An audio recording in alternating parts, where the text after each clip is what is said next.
What is poppin', my people? My name is Carl. What up, what up? My name is Max. Welcome to episode 32 of Hold Us Accountable. Hell yeah, man. Episode 32, we got a little comedy history. We got our monthly challenge updates. We got an improv game. Man, we're going to play some bag talk for that weekly challenge. We got our paintings to reveal. We're going to do a little mental health talk. And of course, we always start with that beer of the week.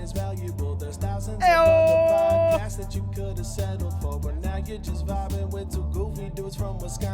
That be us.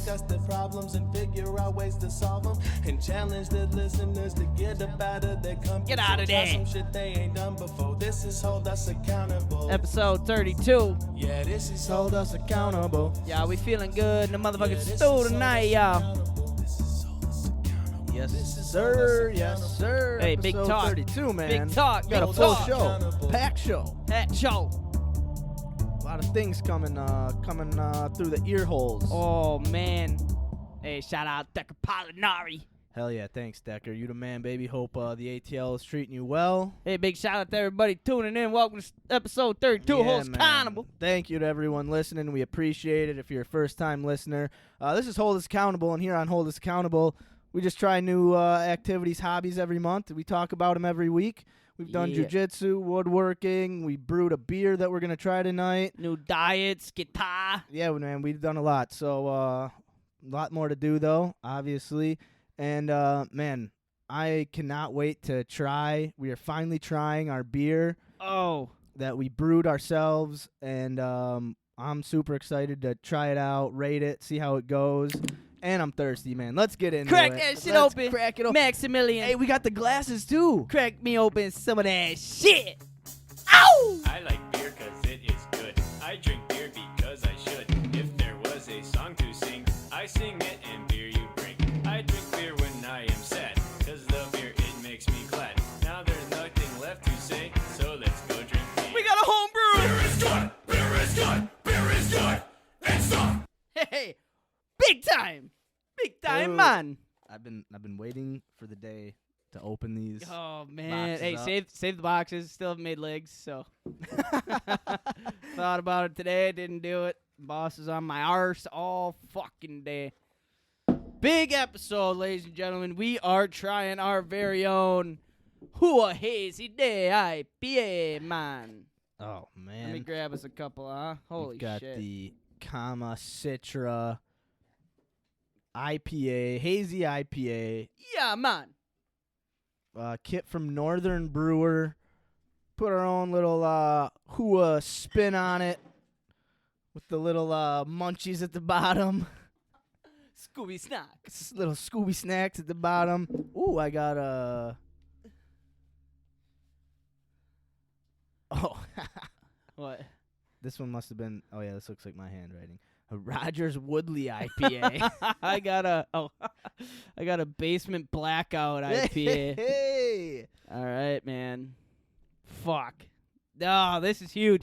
So, our monthly challenge this past month was to brew our own beer, and today is the finale. We are trying our own beer. It was sitting. We carbonated it. Sat in the fridge. It is ice cold. Right. It's Hey, ready to go, man. It's ready to. Man. All right. Yeah, I'm gonna use that. We gotta get it on. Oh! Oh, shit. Ooh, it smells good, dude. Oh, it does. I got it right in the lens. My biggest fear is it's not gonna be like super fizzy. It Just looks be- fizzy. Oh, it looks dark. Oh, man. Ooh, Oh, that looks shit. good, dude. Look at that. Look at that Tarski. Oh, shit. Oh man. Oh, shit. Hey, let's both hold them up here. All right.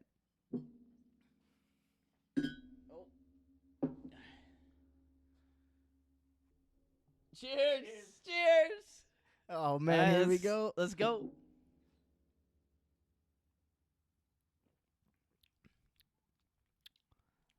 Interesting. Interesting. Not that great, but not bad. But not bad. Not bad. I would say it's got a very caramely taste almost. Definitely very caramely, kind of kind of smoky-ish. Not smoky. Caramely. I don't know. It's not bad, It's not bad. but it's not great. Kind of smells like wet socks. It definitely starts off light and finishes real bitter, which is kind of the opposite of how I like a beer to. The tastes aren't like super pungent, like super. Right. I can't find the citra, No, I can't. There's not a lot of citrus. but it's I like it more than the beers we had last week. yeah, though. yeah. Like- Me too. I would take this over. It looks nice. It looks good, man. Hey, and maybe the beer, maybe each beer is a little different. I don't know, depending on I'm where. not gonna lie. The smell. I don't know. It's not bad. Oh, I just snorted some. Oh, I see that. Maybe that's how we gotta do it. Right up the schnoz. It's a good looking brew. Kama Citra to the dome. No, yeah, it's not. Like I said, it's not bad. It's not strong. No, it's not overly. So yeah, we have no idea what the ABV on this is. The Kama Citra hazy. Hazy day. HUA IPA man. Yeah. So we're gonna do ratings 1 out of 10. We might have to call this one dirty laundry. Ooh, kind of like that. Little dirty laundry for you. It's not bad. Like there's roll no around in a little dirty laundry. a little dirty, spunky, skunky laundry. It's not like there's not a bad aftertaste. But Right. there's not a lot of like flavor. No, it's You know what I mean? right. There's really not, and I don't know. It kind of just tastes like I don't know. And I'm not like I don't know if what we could have done like to add Different. more. Yeah, maybe add the hops or the certain ingredients a little earlier. Let them Right. sit, marinate a little more, a little longer. Right. Like throw. But not bad. But no, dude, for a first shot, It's fucking carbonated and cold. carbonated, it's cold, tastes like a beer, I was a little worried it might just not taste like a beer at all. It's kind of tastes like a light beer. Like I don't like I can. It's drinkable. It's good, It's They're very not great. drinkable. but it's like there's not a lot of flavor in her. I guess I don't know. Yeah, it's because it's like there's not a lot of flavor, but in the fact that there's not a lot of flavor, Doesn't make it like it could be. If there's a lot of flavor, it could be bad. right? If it's too too much, like trying to put too much shit in it would be like, whoa, what's going on here? This is just a lot going. There's coconut, there's citrus. It's just a lot. But this is just It's like a you're slamming over there. yeah. It's the first one I have to put her down. I don't know. It's like it's kind of like drinking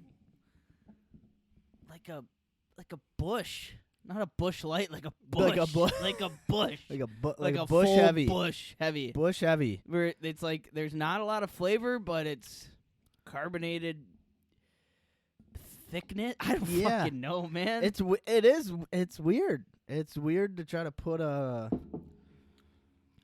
label on something that is Like made by two stooges two who don't couple know goofy dudes from Wisconsin. who don't know what the fuck is going on, Like- but Like for me, it's like, well, I'm not. There's nothing that turns me off about the beer. Like, there's not like a skunky, shitty taste at the end where it's Right. like I can't finish. Like for me, I could chug this, and I'm not. It's fine, but there's nothing special about it. yeah, I was gonna say, what is there like? Do you have a favorite aspect of it? Is there anything you're like? Well, okay, It's cold. it's. I don't know. Yeah, I was gonna say like that. It's not. It's There's really that- not super bitter. You hit that citra right on your tongue right away, first taste, and it's not intense. So it's like an easy drinking beer. I think that's what I like about it. It's easy drinking. You get a taste of Citra at first. Definitely could have more flavor through the sip. Yeah, not so caramely. Yeah.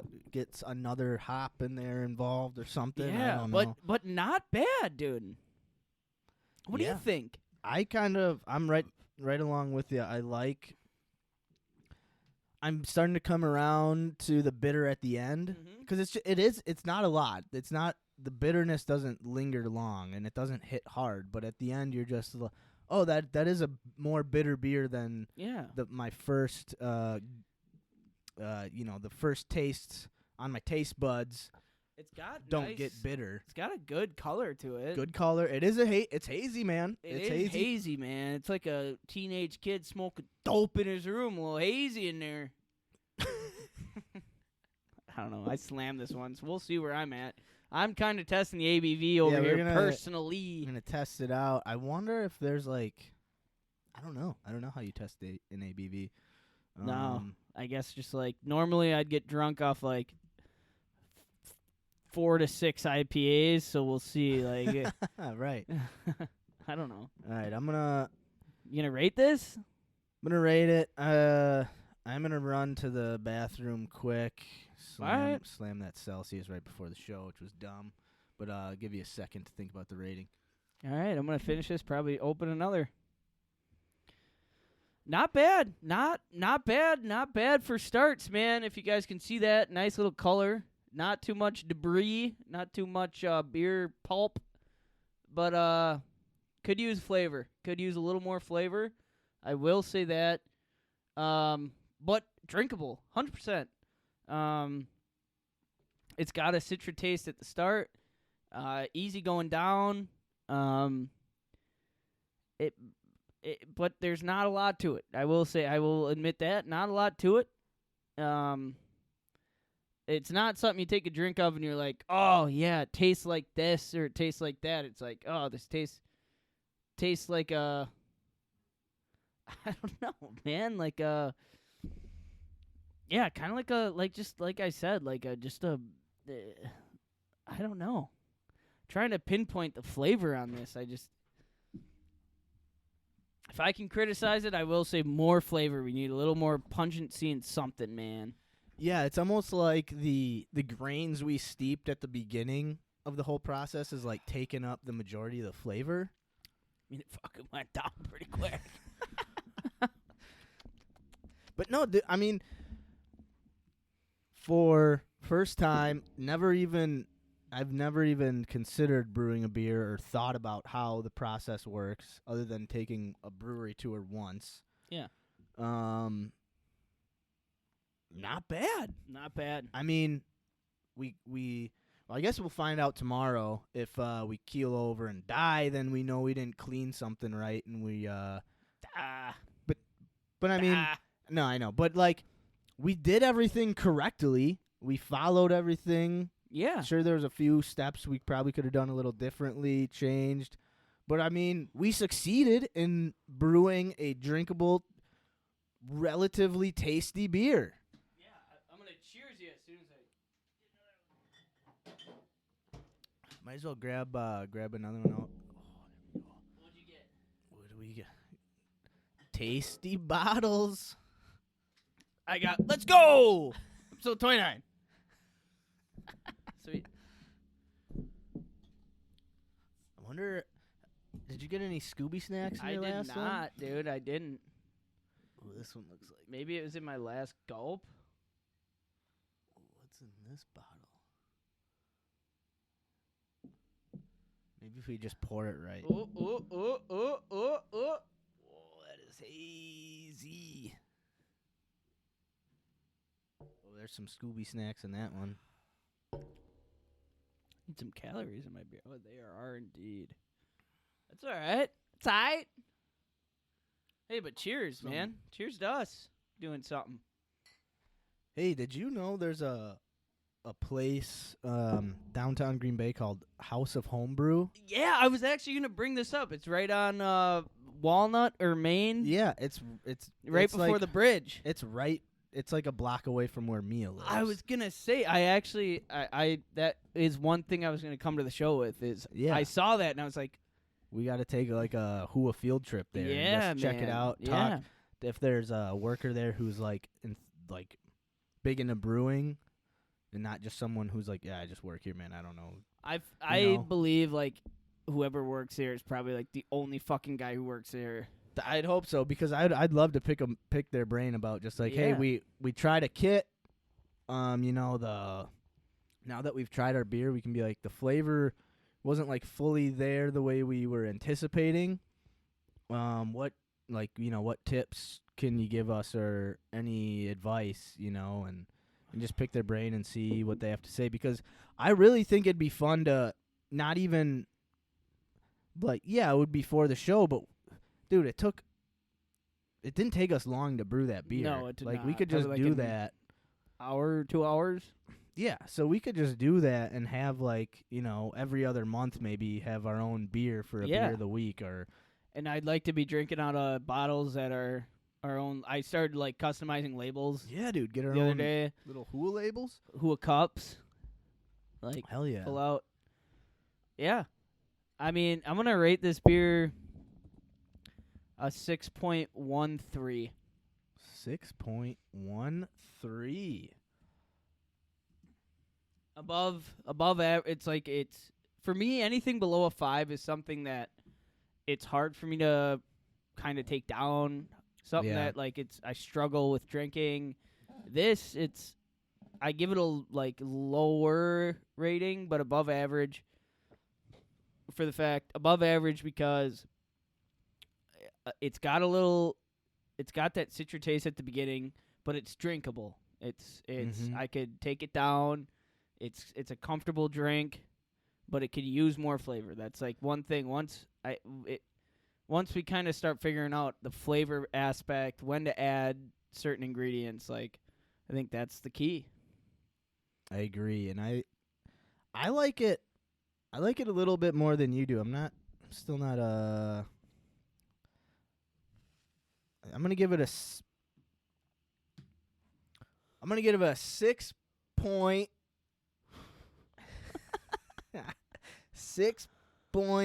6.47. Okay. It's close to a 6.5, but no. I do like it because I like it for the fact that, well, I mean, obviously you slammed your last one. Put it down. Put it fucking But down. I like it because it's not I don't know, it is more of like a not sipping, it's more of just a relaxing, chilling beer. Yeah, you it's know. not like heavy either. It's not like Exactly. you drink one. Like I just pounded that one. I was excited, but I'm not like full. I'm not uncomfortable. I'm like some of the like those IPAs we drank last week. First of all, we started one, stopped halfway through. Never did that before in a show. No. Never done that. I don't know if second- I've ever done that. In period, like Right, period. just period. Second one, didn't really like it. Nah. Third one It was fine. was okay. This is like it's like a mix between, and I'll say this again. Obviously, I want more flavor, but it's like a mix between like a hazy IPA and like a lager, like a Yeah. Well, easier drinking kind of. Like I can well, put it down. Okay, here we go though. Okay. All right. I'm looking at the scores from last week here. Okay, the first beer we both drank. Oh, nope, never mind. I was looking at the wrong. All right. Cuz the third beer we drank last week we both really liked. And I think that was just the straight up and IPA. I thought that was the second one we drank, but I missed this top line here. So never mind. I was about to bring up something stupid because I'm an idiot. Okies, Silladilly Okio. I'm an idiot. No, but yeah, I mean, yeah. So like last week's variety pack beer, the first beer we drank, Carl gave it a 5.37. I gave it a 4.64. The beer after that, Tangerine Express, hazy. 5.62, 5.23. So this week, I mean, we're drinking, we got 6.13, 6.47. So So we are clearly far superior brewers than Stone Brewing. That's all I'm trying to say. That's all I'm trying to say too. And I mean, these are like fair scores, man. Right. We're not giving ourselves the ups like No. we're criticizing. So Stone Brewing, if you want to employ a Hey, you couple want brewers, some? No, to if you come- want some fucking tips, you want a few suggestions on how to brew a drinkable brew tao, you come up to Wisconsin and let us know. you can hardly brew a Tarski. We got her done. All right. Oh man. And I'm gonna figure out how much alcohol is in these fucking things. Tell you that much. My car will tell me that much in the morning. Oh But, yeah, could have been. No, we're doing all right. Yeah, we're doing good. No, so yeah, beer of the week was our own very own HUA Hazy Hey, cheers, Kama brother. Citra. Cheers, brother. Beer of the week, 6.13 for Kärel, 6.47 for me. Hey, not too shabby, man. I mean, I'm proud of ourselves, dude. I'm I really am. I'm really proud, man. I'm really proud I'm just of. stoked with the fact that we're drinking this beer right now. You got some snacks? You can't look. Just gotta put it back. Oh no, I thought you were no. like looking down the hatch at And the then Scooby snacks. No, I was looking down at the beer, and I was picturing back to us and at Tom's place Ugh. brewing it up and just thinking, like, that was a lot of fun. I remember just having a lot of fun during that Dude, episode. It's and like then- every little bit of our show. Like, remember sitting at the table for the first time? Like, right, oh man, we fucked with dude. this thing. Dude, we're drinking beer we brewed On the table we we made. made. On a fucking podcast that we started, That we man. Hey, No, yeah. So we'll jiggle It's on fun. down to. Lot of We're fun. gonna Lot of continue with fun. the beer. We're gonna do a little beer history. hell yeah, man. Got a couple facts. To start the beer history, on this date, on this year, we drank our first beer that we brewed. Yep. July 29th, 2021. The HUA crew drinks their first home. June 29th. June 29th, Gonna say, did 2021. I missed the 4th of July? Fuck. Well, these are getting to my head quicker than I thought. ABV's up there. Maybe. Yeah, I put that one down. I'm feeling a little hazy in the old brain. Max, you want to hear a couple facts about beer? Oh, bud? lay 'em on me, brother. Lay 'em on me. The Great Pyramid of Giza was built under the influence.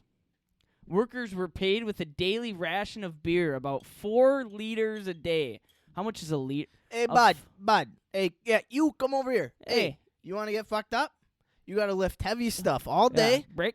and then we're going to give you enough beer to get you fucked up. Yeah. You want to come work for us? Yeah, I'll do Yeah, that. I'll- sounds you like a said good fucked idea. up today? You said get fucked up? That Yeah, I'll sounds do good. that. I mean, but they were doing that back in Giza. I mean, nowadays I'm getting paid shit dog money. I'd do it for a couple cases of fucking HUA Would you build the pyramids for just just for 4 liters a day? for 4 liters of Busch Well, Light you a think day? about a 2 liter of soda. They're getting 4 of them bitches. 4 liters of booze. Sign me up. No wonder them fucking pyramids are a little crooked. But anyway, so yeah, the Great Pyramids of Giza were built under the influence. Workers were paid with a daily ration of beer, about 4 liters a day, since it was safer to consume than water. People fucking Kind of makes sense. Yeah, I mean, geez, Louises. In the 1980s, a beer drinking goat was elected mayor of Lajitas, Texas. Get the fuck out of Oh here. man, hell of a goat. Thomas. Oh no, I already gave that one. Beer. All the laws he passed were bad. Bad. Hey, pass me a beer. God, I'm such an idiot. Beer soup was a common breakfast in medieval Europe. I remember hearing It's about like Grandpa's this. Crispy Crunchies back in the days. Yeah. Prohibition lasted 13 years, 10 months, 19 days, 17 hours, and 32 and a half minutes. FDR ended it by saying, "What America needs now is a drink." Well, hey, man, it's crazy because if you, especially for where we live in Wisconsin, Green Bay especially, Titletown, during the pandemic, a liquor store was deemed an essential business Yeah. because if they close liquor stores, We're going to kill each other. Right. Okay. It's gonna be bad news. It's gonna be Bad news. Bad.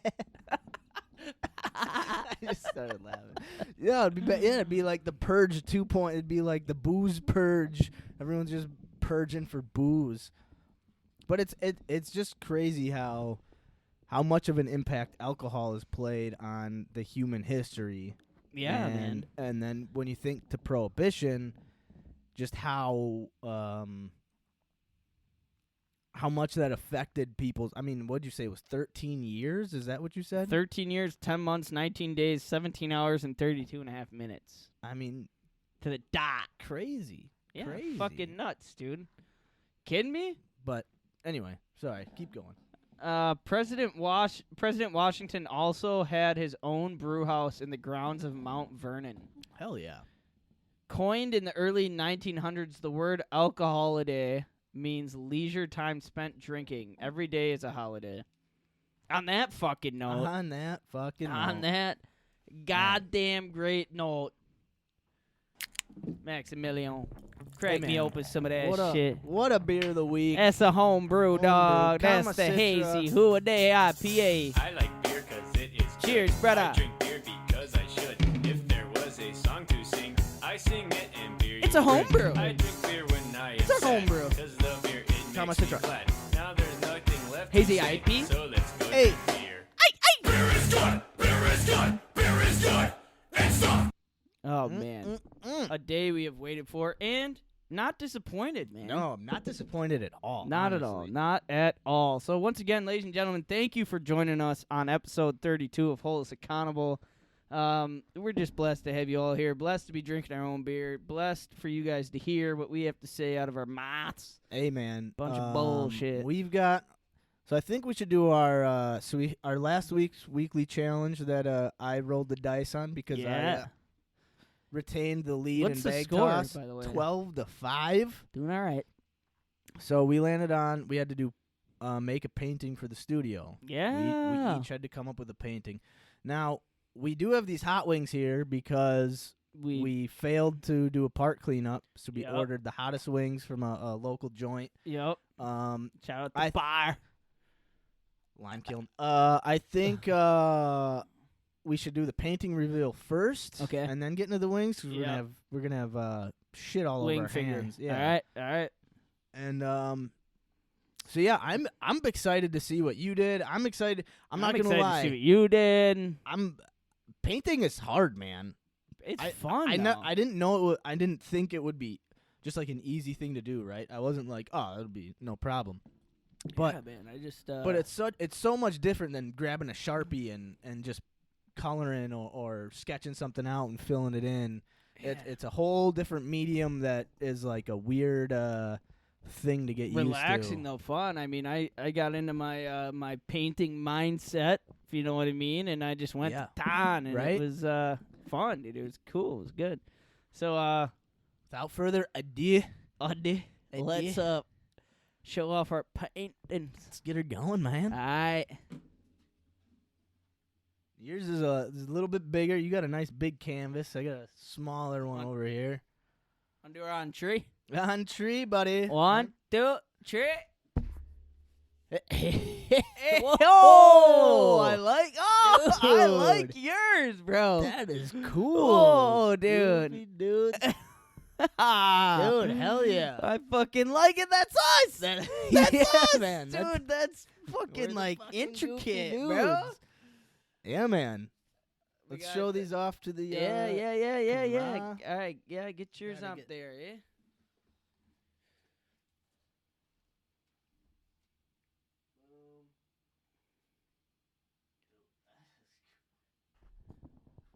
Got a little oiled. I like it, mate. Oh, you got the Herc stamp. Dude, I love the colors on yours. I man. like just the. Whoa. So wait, you did a whole black background first. So to start, it was an entire black background with splatter paint. okay. Then Then I started smudging it together, then making swirls, stuff. Yeah, it was like 4 different things. dude, this is cool. I love the. I love this, dude. This is fucking. This is us. Yeah, man. This is us, bro. This is awesome. Yeah, it was fun. I had a lot of fun. Thank There you for was the a- nice jawline.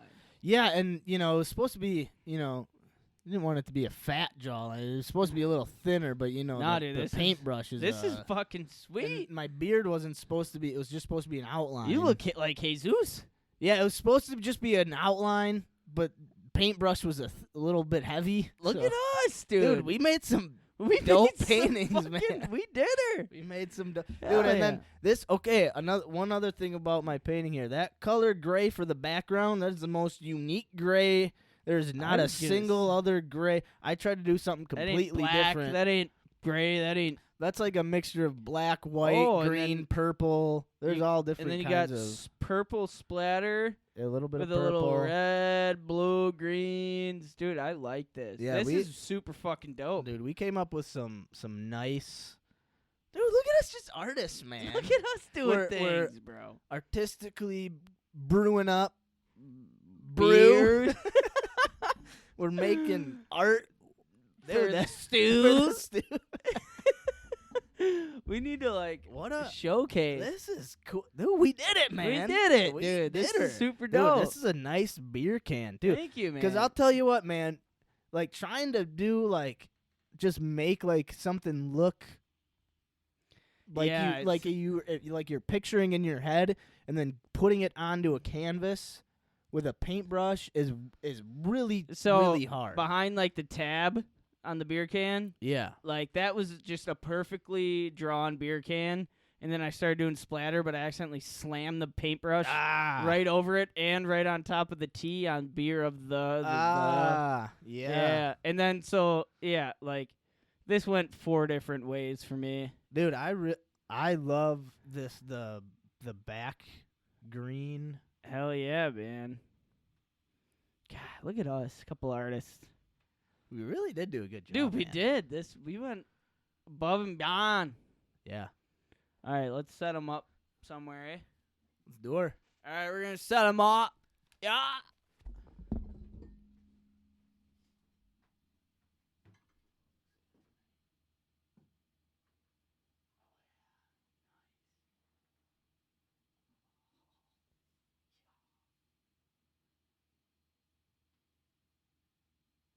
I'm going to use the old Chrestum. Dude, that's badass. I'm going to get a tattoo.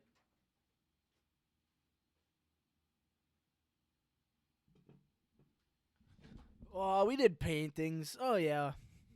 It was fun. It was challenging for sure. Like, in a weird way. Like, it was challenging in the sense that obviously it's for us, right? Like, there's no pressure to do anything amazing or super cool or to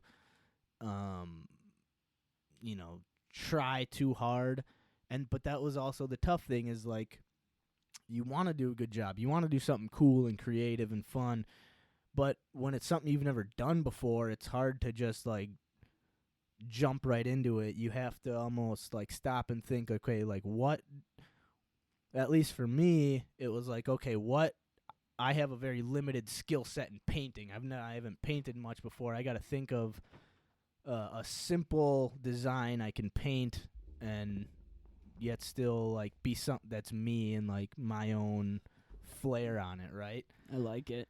And so, yeah, what I was saying was that it's, like, my, like, thinking for the whole painting thing was, like, my first thought was, like, oh, I'll do, like, a cool, like, Colorado scenery, like, I gotta try to look at a picture from, like, a mountainscape and paint it. And I was like, I can't just try to paint a mountain when I haven't painted anything.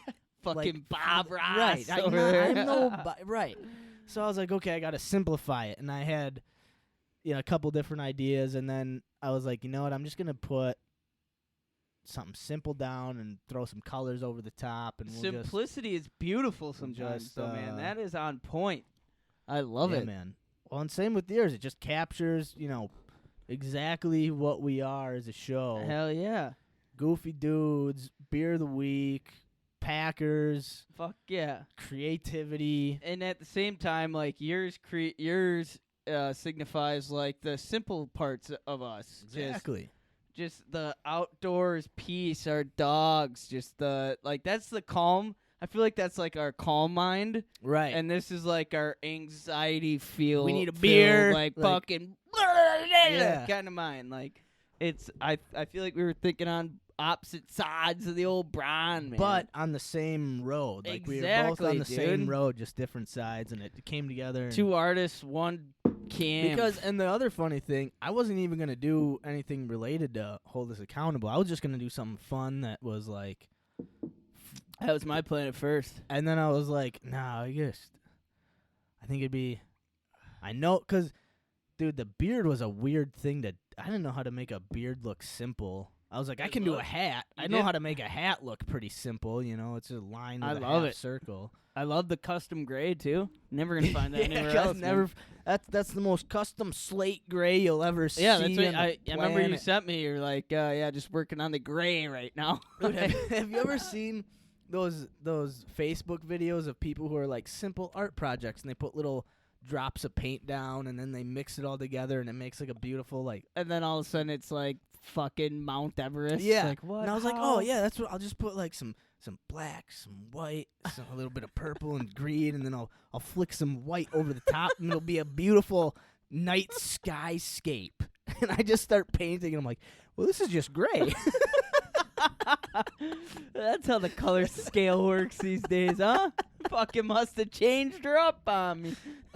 So yeah, I mean, the cool thing was like I had a lot of fun doing it, and it was Oh, me too, and it was man. just a weekly challenge, and I think we created We did something cool awesome, that man. we'll We'll have forever. we'll have forever. Hell and yeah. Just that little like, oh, remember when we had to do that? Like, Oh my Yeah. god, man. We're gonna have a whole fucking showcase of shit. Like, just imagine after this whole comedy thing's done. Like, I can't wait. Can't wait for that. to be yeah, me done. too, man. I can't- All right, all right. We'll get into that later. So we did our weekly challenge. yeah, we did our painting reveal. Did the painting reveal. Hell of a good job, Hell bud. of a reveal. We knocked it out of the park, man. We really killed it. did, dude. We really did. And fuck. We told you guys we're gonna eat hot wings because we didn't clean up no park. So we're gonna eat hot wings, and then we're gonna go on down to we're gonna kind of boost up our weekly challenge list and play some bag toss, y'all. Yep. Let's do it. Fuck. Okay, so all right. God damn it. This is gonna ruin the rest of the show Well, for my mouth. it's just gonna be so. It's just gonna be. We were both saying we're not big like spicy guys. Like there's some people who just love spice. Yeah, like and, the hotter the for better. some people, this is just like a meal. yeah, this normal is nothing. meal. This is no problem. Maybe it won't be, but can we use ranch and blue cheese? Well, yeah, I would hope so. Is that fucking Mickey Mouse? Like, are we? I think if they put it in a bank vault,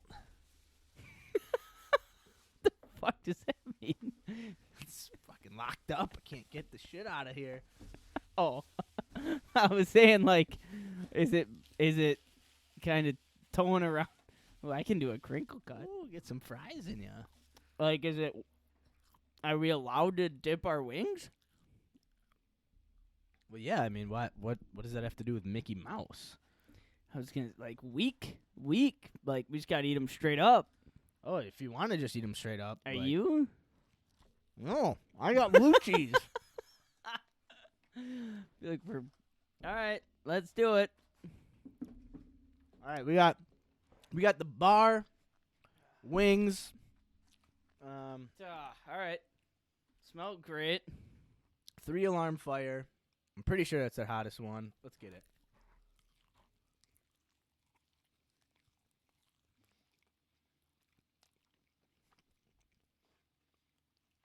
Not too bad yet.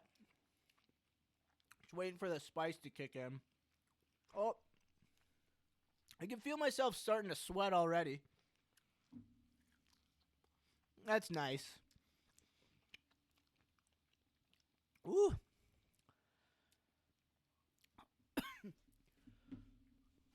Yeah, I'm. That's hot. How you feeling over there? Fuck it. So what should we eat? Like 3? Well, we got 10, so we each got to eat 5, huh? Mm-hmm. Not bad.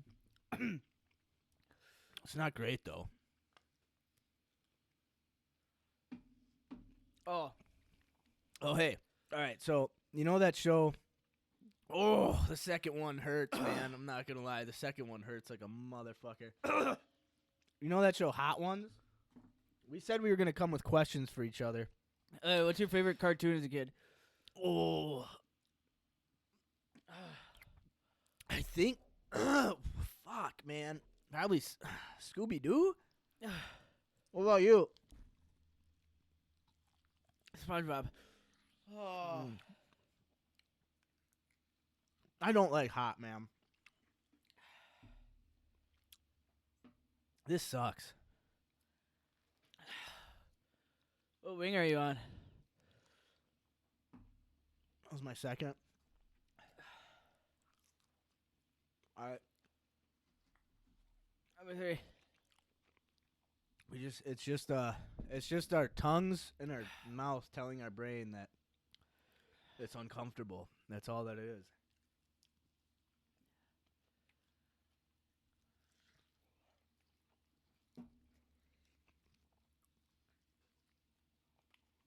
Why didn't we just clean up a fucking park, man? What about a lot eater? I'm on fire. Alright.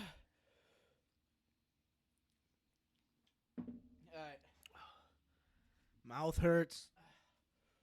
Get it down so we can drink some.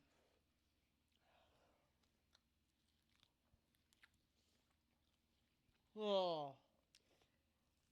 Oh. Oh. Oh my god. Oh. The rest of the show's gonna suck. Ugh.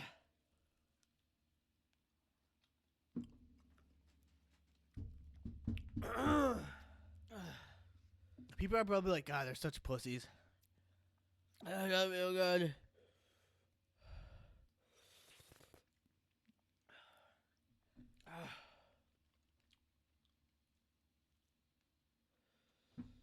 Well, last one. Last one, bud. Cheers. Here. Holy shit.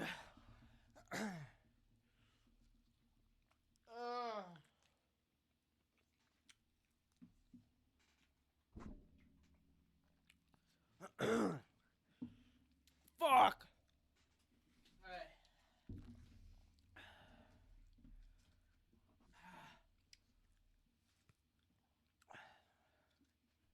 Oh.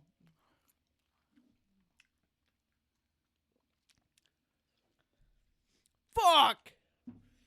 Oh my god. That sucked.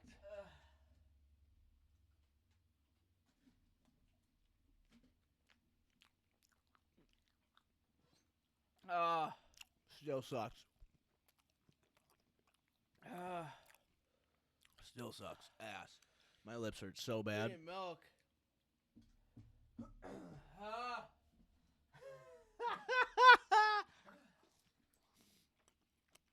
Oh, so much pain on my face. A lot of pain in and around my mouth right Milk. now. You gonna go find milk? Yeah, milk.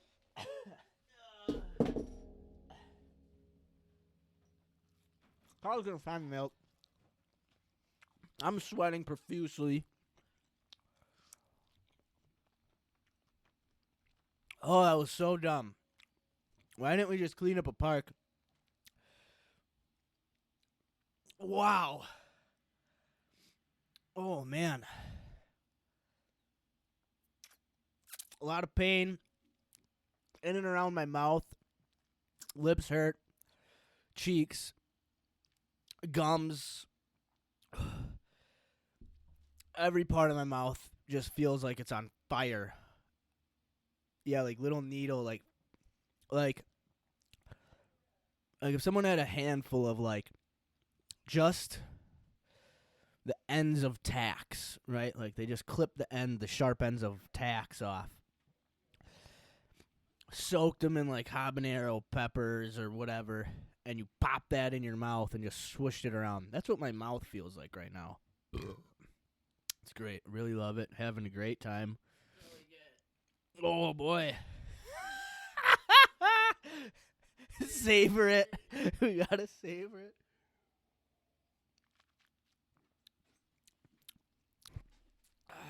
Fuck. That does help a little. Hey, you know what else I found out helps? Describe exactly what you're feeling in your mouth right now. Burning, scorching, pain.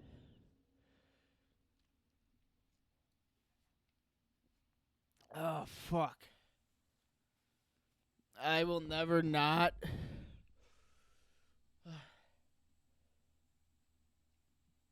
Clean up a park again.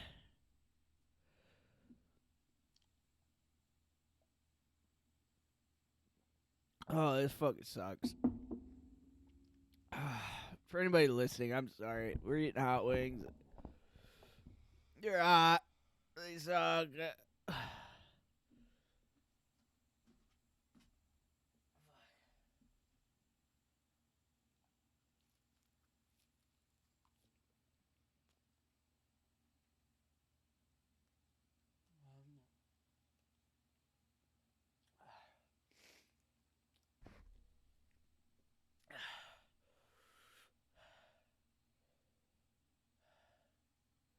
I can't even talk right now. Fuck me.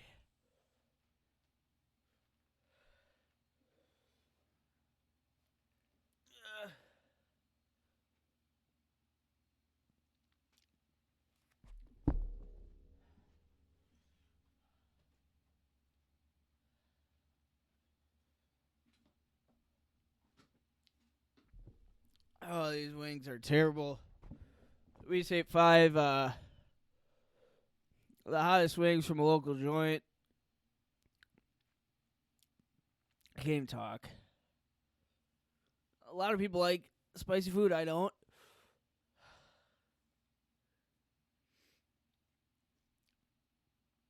It's just fucked up everything.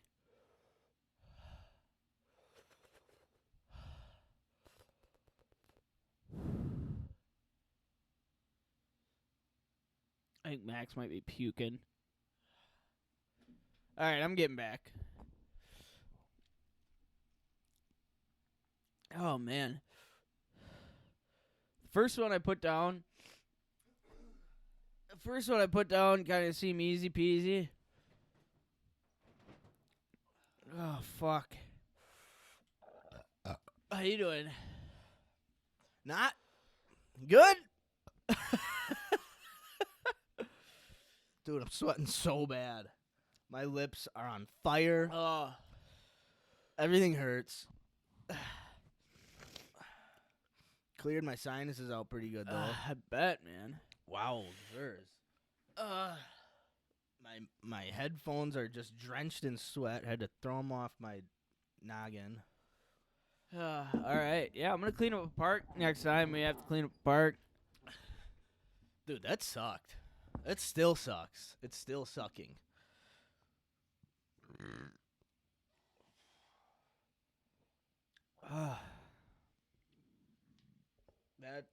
That's brutal.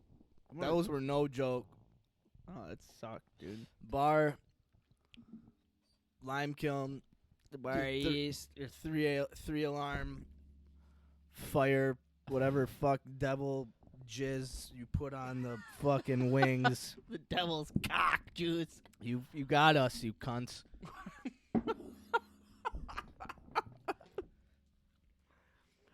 Ah!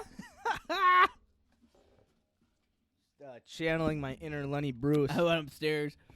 Grandpa's like, done already? Nope. Anything I can do for you? Nope. Get more fucking milk. Where do you keep the milk? Oh, it's starting to subside though. It's starting. It to, is. starting to go away. And you know what the shitty part is? Some people eat these and like this is what they like. I was just gonna say, some people that's like they enjoy that flavor. Like, And like I've seen people do like hot wing or like hot eating things like cuz they like or like to get like eating ghost peppers Right. or like what? Like how? no idea. Ugh. That We're going to have to figure out how to Sorry to the listeners. There's a lot of chomping in your ears but hey, you know what? Get If you these don't out of like my it, fucking face. You want the last crinkle? no, it's you. That's what I'm talking about. Going in for licking the fingers. Why? A little hair of the dog. Put that over there too. What a stupid thing. All right, we ate hot wings, ladies and gentlemen. Hey, it was pretty great. Brutal. Tasted pretty Wow. goddamn good, man. Oh, that sucked. That sucked. I'm That good was- now. I think I'm good. That was not a Back to enjoyable. That was a punishment for sure. That was for sure a punishment. That was no joke. I just, my mouth is just fucking on fire. I looked over at you and just the fucking Niagara Falls coming off your Beads of bald head. sweat Like, just holy pouring shit. down. Oh, hey, yeah, good. I need windshield wipers for my eyes. I feel like man. my stomach's gonna hurt in like Yeah, 30 minutes. Tomorrow's not gonna be fun. Oh, no, man. But hey, all right, so we did that. We did it. We did paid it. our price. Sure did. We ate some. Woo! Ate some. Spicy wings. Yeah, man, and now, so we showed off our canvas paintings. We ate some fucking shit wings. We are sweating right now. We're gonna. We gotta. Well, let's upgrade this weekly challenge grid. Yeah, huh? before we get to our big thoughts. Yeah, before we get into that. All right. Let's All right, I'm kind of like back. All right, let's check this out. Let's see. We're going to update our weekly challenge grid. So, whoever is leading at the end of bag toss gets to roll dice that correspond to this weekly challenge grid. Somehow never ends up being me. Well, you just keep losing. And so what we have to do is go through and just kind of quickly update this, and for some things we've done, some things that we cannot do, like some things up here for like winter or just stuff. Anyway, we'll let's get into start it. with, My mouth is still on fire. I can't think I'm straight. actually good now. I'm okay, but I still can't really think straight. Like Can you ever? No, but this is making things extra spicy. extra hazy, if you know what I'm saying. All right, let's see. We got a little laughter diary, new beer once a day. I hope we land on that Me one. That too. one would be Beer fun. name, Come up with a beer name. personal woodworking project. Good. Bike Bike ride for a week. week. That's not learning. Good. Keep that. Start a book. Cool. Draw. Draw. Cool. Come up with an improv. We did that. Keep her up though. Keep it up. All right. Keep it up. Come up yeah. with we'll do a new. Yep. So what we're doing right now is we're going through our weekly challenge board. We're taking out things that we've already done or that aren't in season necessarily. So so we've got hike a new trailer park. We'll leave that up there. Paint the picture / paint and pub. We'll just do paint and pub now. 'cause All right, we've yep. done- Painted a picture. So that paint and pub is just we go we basically There's one right by Zesty's. Yeah, we drink while we paint a picture that Yeah. was we were told to paint by someone. Fuck, I still can't think straight. Jesus Christ. Fuck those wings, man. Fucking man, A. I'm back. I'm back in life though. I'm good. Wood burning project. Cool. All right, elliptical. Just buy an elliptical, ride an elliptical. Buy an elliptical. I think just look at an elliptical Okay. is what this should. No, elliptical for we'll just say 10 minutes every morning. How about Okay, that? there we go, Something- there we just go, there we Something go. simple. Oh man. Yeah, this is gonna hurt tomorrow, man. This is tomorrow is not gonna be fun. Cook something new, cool. Write some stand-up, cool. Start planning HUA trip, cool. Pick out a podcast episode for the. Okay, cool. This one right here. Take it out. Take this one out of here. We'll just go through and we'll come back to what we should put in there later. $50 tattoo. Just spread it around the bar. No. No, actually, what we could do. Okay, so there's the Skinny Buddha gumball tattoo, or so we could keep that one up there and we each draw each other a tattoo. Perfect. Do it. Put it up. But like obviously it would Can't be dicks. right. It would be something fun. Like it would be something I would want Yeah. you. Like I would think you would get or something. Alright. You know what I mean? Bet. Like I like it. I like it.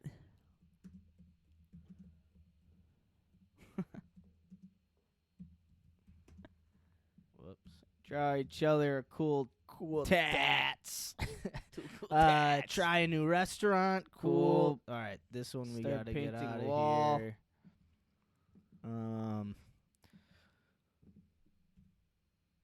Draw each other tats. No. Let's do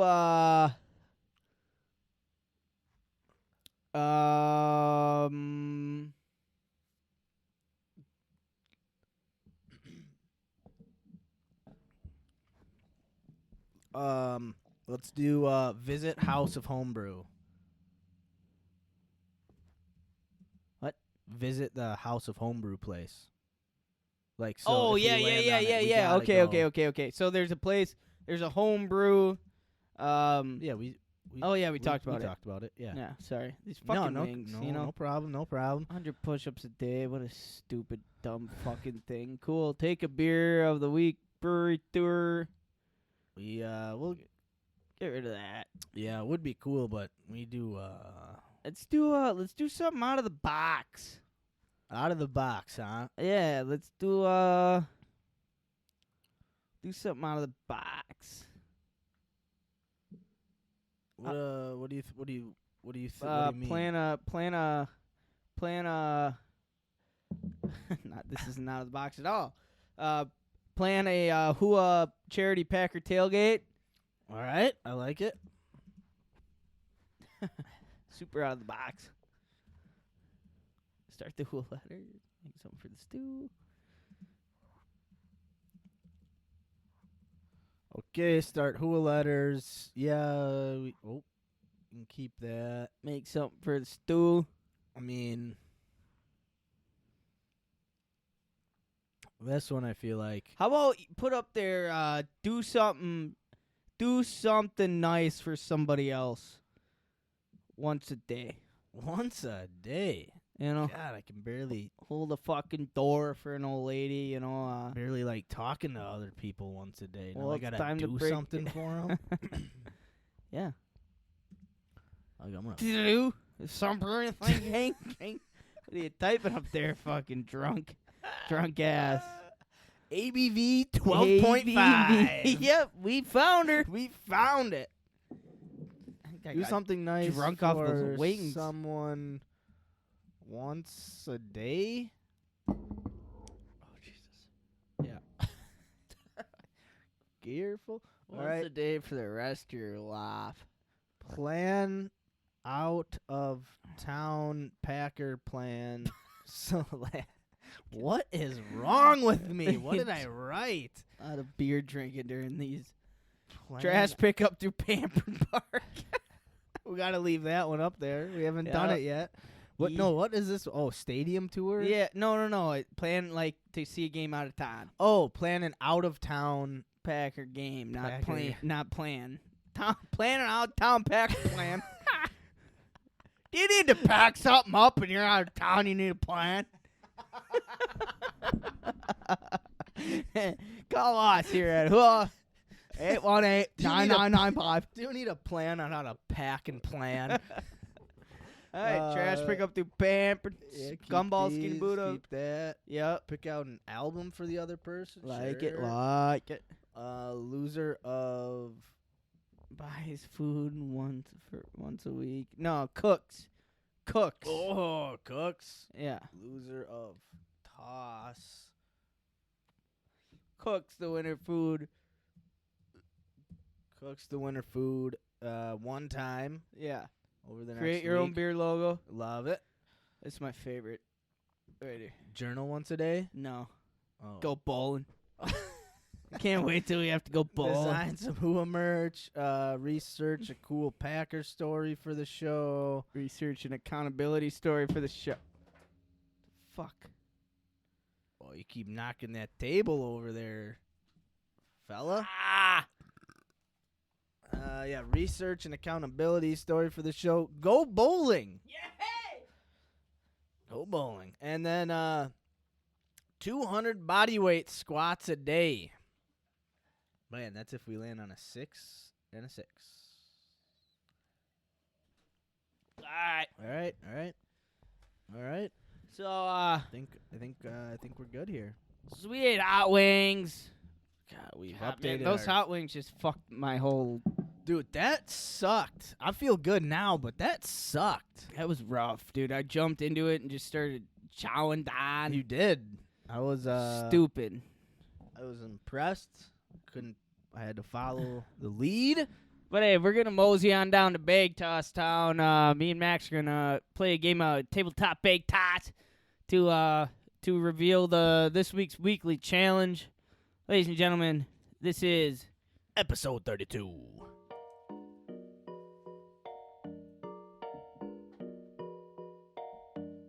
Yep. playing bag. Hey, me and Max playing bag. Hey, play it at your own cost. Me and Max playing bag toss. Ooh. Play it at your own cost. Carl about to get crisscross. About to win the game. Ooh. Carl's about to take a big loss. Max is still ball like Rick Ross. Ooh. Huh. Wearing glasses like he doesn't know who the fuck he is. I don't know what to say. Huh. Alright, we're gonna play bag toss. We're gonna set up. Yo, go take a shit, drink a beer. I don't know. We be back. Yeah. You fucking like that shit right there? You fucking all about that shit, bro? Yeah. What's poppin', motherfucker? We back at it. Yeah, man. About to play some bag tossing it. Yo ass, Yeah. dude. Hey, you started up, man. You're down. Alright, cool. Alright. Yeah. Oh, I'm about to kick yo motherfucking ass. You don't even realize. About to get mowed like grass.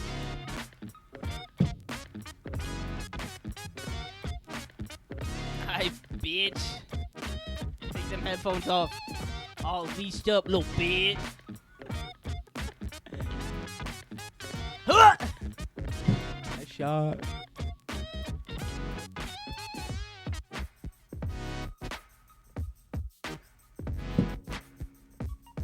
Oh! Carl's on the board. Maximilian about to shoot some bags. Ah! Off the chart. So you got 1 point out of that. So That's what now I'm it- talking about. it K-Town up in this motherfucker. 12-6. Not bad, halfway there. Alright, let's run it. I'm gonna toss some bag. Alright, Baldy with the glasses on, about to fucking shake her up. Little smack. On the board. Let's see. Oh, he is in the. We'll call that in. In the hole. Call that in the hole. Just like this is where I like to be.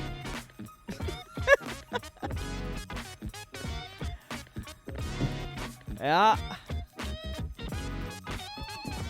No. Nah, it's just on the board. Alright, so Carl got 2 points out of that.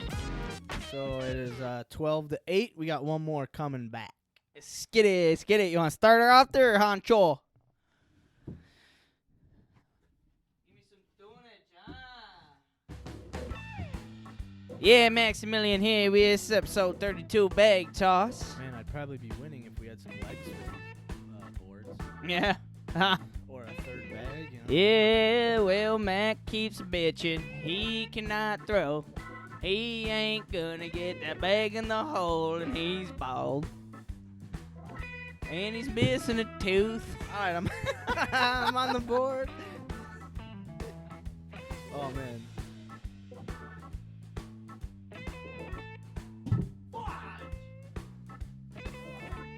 Shoot some goots. Carl missed the board. Miss board. Miss board. Right. All right. So most Carl can get right now is 1 point. Gotta make it in the hole. He missed, so I get 2. So it's 14-8. Alright, we're getting closer there, Toaster. Yep, you got to put you gained a point on me. Gained a Recently point. He was up by 7. Now I'm up by 6. Alright, ladies and gentlemen, this is episode 32, Bag Toss. We're going to mosey on down to dice shaking time. Hope you all enjoyed this game. If you're not watching, sorry. If you're watching, keep on keeping on, you know what I mean? Hey man, how you should roll the dice since you took most of the points. I think you should roll the dice. I mean, if you say. I think you should roll. Alright, cool. I'm getting sick. I'm getting sick of rolling dice. Hands getting tired, huh? My fingers are getting sore from rolling all these dice. Yeah. So we're going to roll on right now? Yeah. Yeah. All right. I'm going to roll dice for this week's weekly challenge. Yeah, let's go. Let's see what we got. 5. All right, we're in column 5. All right, we got either plan out a Packer tailgate, trash pickup in Pamperin Park, gumball. Ooh, we get a 3. Pick out an album for the other person to listen to. Loser of toss cooks the winner dinner, or create our beer logo. Create your own beer logo, all right. We're going to create a beer logo this week. Very cool, All right, cool. Ladies and gentlemen, that is this week's Bag Toss. Hell yeah, man. We're going to create our own beer logo for this week's weekly challenge. Yes, sir. Hope y'all doing all right. We're going to get back to it. Let's go. Right on, let's go.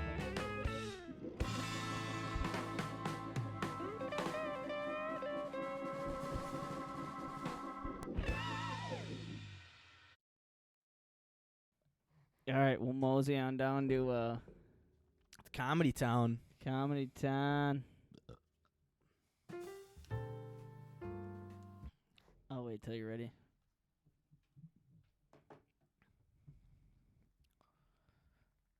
All right, let me hear that. Ladies and gentlemen, we're back from Bag Toss, and we're going to mosey on down to Comedy Town, all right?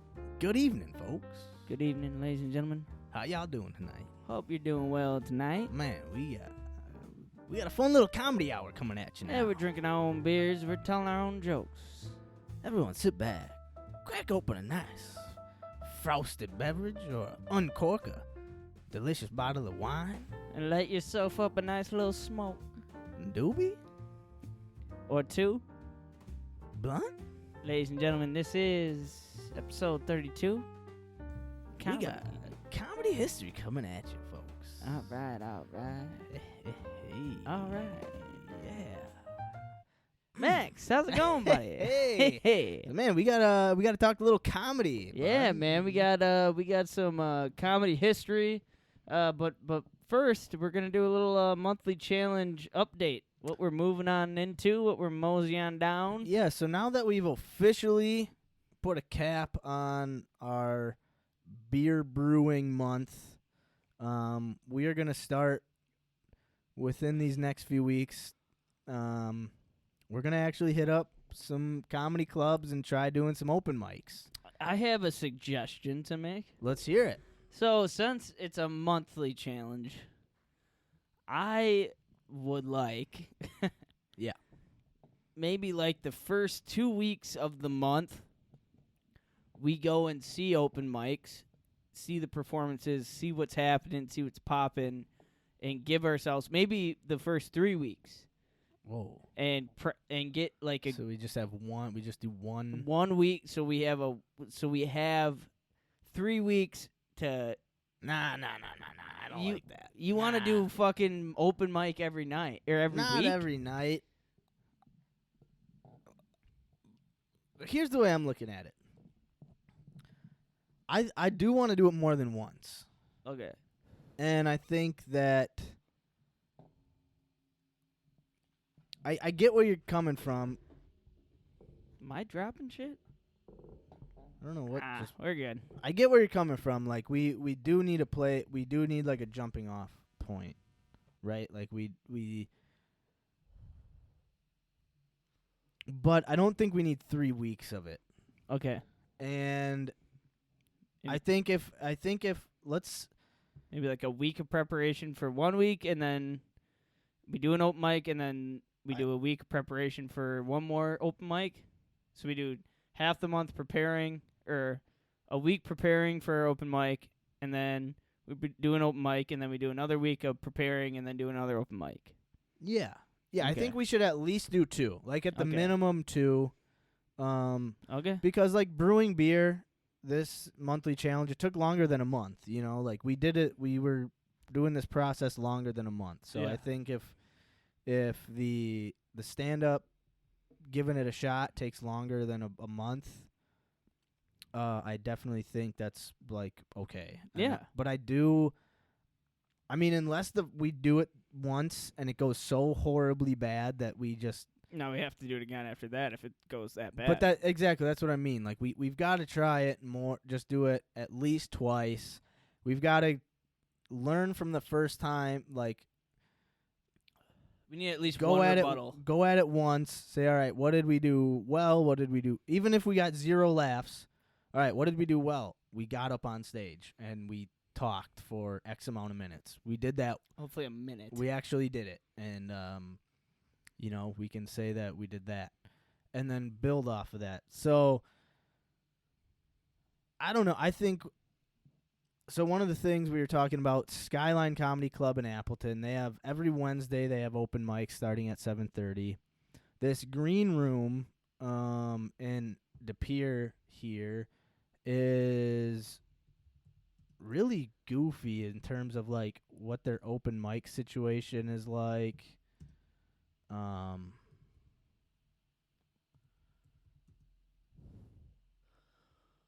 And they're actually going to be like going under renovations in a few weeks, so they're going to be closed for a while. So like I was planning on going to an open mic this past Saturday, but instead of it being an open mic, it was an improv show that started at 7:30. So it wasn't an open mic; it was just an improv show. Did you go? No, because I really wasn't like I'm interested in trying to do stand up. Yeah. We try improv skits or Just games, to kind of get comfortable behind. being goofy, just being goofy, silly, yeah. just letting loose a little bit. Not, if we try something funny, it's not working, then it's not working, whatever. But I was more looking for like stand up open mics, and I thought the green room was like every Saturday starting at 7:30 based on like their calendar events. But I don't know or think that's Doesn't the case. look like. I mean, Friday Comedy City Family Fun Show. like what's like Comedy City. It's improv show. It's not like an open. So I don't get what this like. I don't know if the green room is like just an improv comedy. Yeah, that's kind of what it seems Excuse like. me, beer or bar. Beer. Beer. A comedy beer. You take a sip and you start laughing. The no, best kind of beers. I don't really know, and I mean, I could give them a call because I think they're open at weird hours.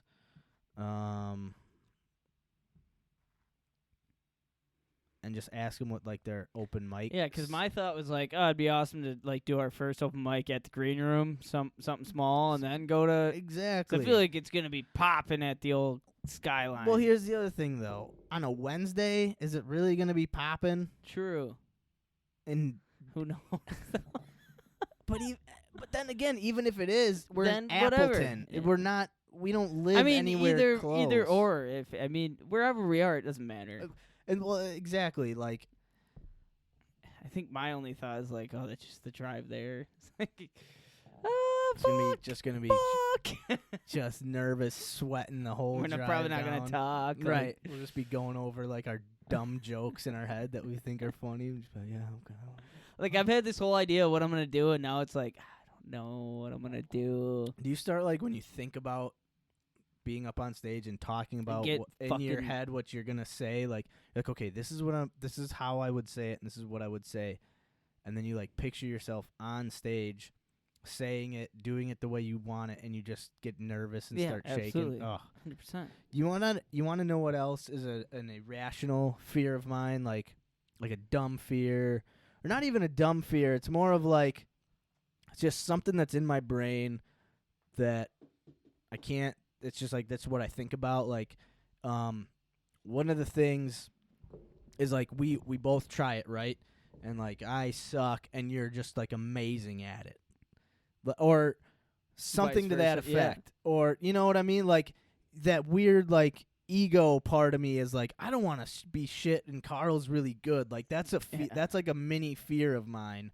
I don't know. Did you ever have that thought? Yeah, a little bit. Yeah, yeah. I mean, I guess that's probably the least of my concerns. I mean, mine is like, it's always for me. It's like I just can't wait till we do it and it's done, Yeah. and then we can talk about it. Like that's like my whole thought. It's like, and I think that's like a downside for my thought. It's like, oh, I just want it to be done so we can talk about it. It's like, well, like no, live in the moment, do it, embrace it, but. Same time, it's like the most terrifying thing I can think about. Dude, so terrifying. But This yeah. is completely out of my comfort zone. Dude, me too. This is the farthest out of the comfort zone that this podcast is bringing me right now. Yep. Like- So like what? Like next Wednesday, you want to drive down to Skyline and hit an open mic Like, watch one? or watch one? Yeah. Yeah, I'd like Sign up, get on stage, start talking. Maybe. no, I mean, no, like get a couple Darskies in me. Maybe. Who knows? No, I want to see one first. I want to do be too. there. I I want do to too. And see the environment. I do too. That was my whole hope for this past weekend was that I could just go sit at the green room, like get a feel for how their open mic things work. But they don't even have, like, they have open mics as the second Thursday of every month or something, and then they're closed for renovations starting July 2nd. Yeah. So it's we like gotta the green scratch room is that basically out. So it's basically just Skyline. Skyline is what we've got. All right. Well, yeah, I So- say we go next week. We check it out. We do one open mic and just see it, Just chill out, see how it goes, and just get a feel for it. yeah. And I mean, the thing about it is, like, if it's dead and like they're shitty, like just beginner comics, like the next week it could be electric and packed, and Right. you know, like it's just, it's kind of just the first breaking of the ice. Like, okay, Yeah, right. you know, let's see someone else bomb or do great. See how the crowd is. See what it was, you know. And like you said, it is a Wednesday, but I don't. There could be two people in the crowd, Yeah. and if I don't know, it's like, well, We can see if Big Tom wants to join us down in Yeah, Appleton. yeah. We could just like crash there Wednesday night, wake up early Thursday, and I'll be right at work. hey, you'll be close. I could just Anyway, all that We'll can be figure it figured out. out. But yeah, so I mean, next Wednesday, make a plan to just go see a show. Maybe we could do. It starts at 7:30. I don't know if we could. What do you? Go down, get a bite to eat, get a beer. And we could see. My other thinking is I don't know what like your schedule is like, so I don't know if you can do a podcast recording Tuesday and then do another thing Wednesday night. If you wanted to try to check out a show, and then we could travel Stu down and set up Wednesday, and then do a mini recording after the. Yeah, we'll have to. But we can figure that out. But that was my Yeah. I don't Idea. know, yeah. I like it. Because I'm sure I could probably do something Tuesday and Wednesday, but I wasn't sure about Yeah. your Well, schedule. got to figure it out once I'm closer to that date. But I definitely want to get down next week. All right, so we'll Not plan, going in blind. We'll plan for next week, Wednesday, to just go check out a show. Yep. And and maybe if we can't record it all next week, that's no big deal. Yeah, just come back with a It's all bang. good. All right, so we're gonna put down for the monthly challenge. Next week, go check out an open mic. Yep. I think that'll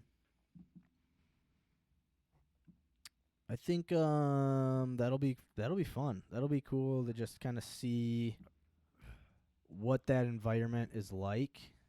Oh, that's really weird. 3 months to the day is when the last time I threw something down on. Anyway, yeah, so that'll be cool to. Let's see, what is next Wednesday? Is the 6th, or no, is the 7th. All right, so July 7th, head to Skyline. Yeah, and I'm excited to see it. Like that, I think that's the biggest nerve-wracking.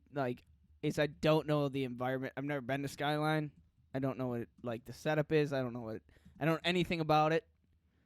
And I mean, obviously the scare for me is getting up, but yeah. So you've never. I really have to start thinking about what I'm going to talk about. Have you ever been to a comedy show? In the Meyer Theater, Okay. like a big right. stage. Not like an intimate No, club, kind of more like Skyline is. because you've been to Skyline. Yeah, honestly, actually, the only 2 comedy shows I've ever been to have been at Skyline. And What is the club like? Is it a bit kind of? It's small, dude. It's like okay. It's not you would probably walk in and be like, this isn't small. But Yeah. compared to the Meyer Theater, it's small. It's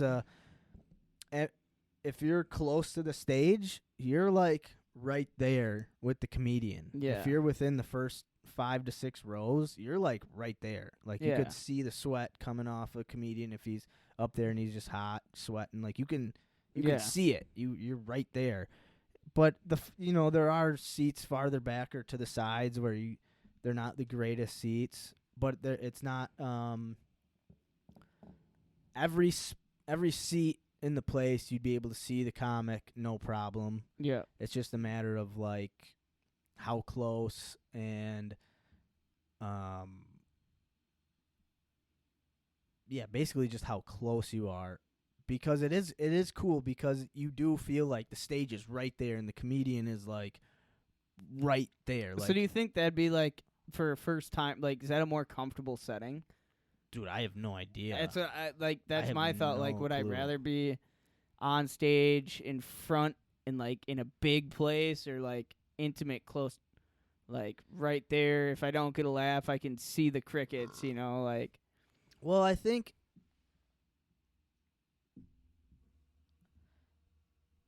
it's again, I don't know, but it feels like that's how you if you're if someone is wanting to start in comedy, you don't just start off at a place where you don't see the crowd and everything's blacked out and you just get to do whatever you want. You got to start off in intimate small clubs where you're just kind of being yourself and putting yourself out there. If people think it's funny, it's funny. If it's not, then if you're someone who wants to be a legit comedian, then you go back, you work on your routine, your craft. You go back the next night and you see how it goes. If it's still shitty, you keep working. Yeah. It's one of those things where I'm not trying to be a professional, so I just want to go and do it. Give do it you a have shot. an idea of what you're gonna talk about? A little bit, which is kind of I do want to talk about personal things, only because of some of the comedy podcasts or comedians that I listen to that are well-respected comedians just say, like, you have to be genuine in who you are, and you have to talk about personal things to get like I don't know how it works, obviously, but one of the things that this like getting the crowd to like vibe with you, like you can't Can't be out of their heads. Be like relatable and yeah, you got to be you got to come out and get the crowd on your level. And if you just have to stay in your own little zone, your own comfort zone, and then you kind of have to like expand that. So if you're in your comfort zone, you're like, okay, this isn't working. What can I like branch out to a little bit to get people to get into my comfort zone, and then I can. But that's more of like someone trying to be a professional and trying to like get crowds on their side and get an audience like with them and laughing with them and on their cadence and understanding their flow of talking. Whereas for us, it's more of just like, we want to get up there, say what we think might be funny, hope that maybe we get a few laughs, and then get the fuck off stage. Yeah. And maybe that's like where my speed bump is. It's like, oh, just focus on getting the fuck up and getting out. Like, well, just enjoy, like, try and get something out of it when you're up there. Like, I don't know.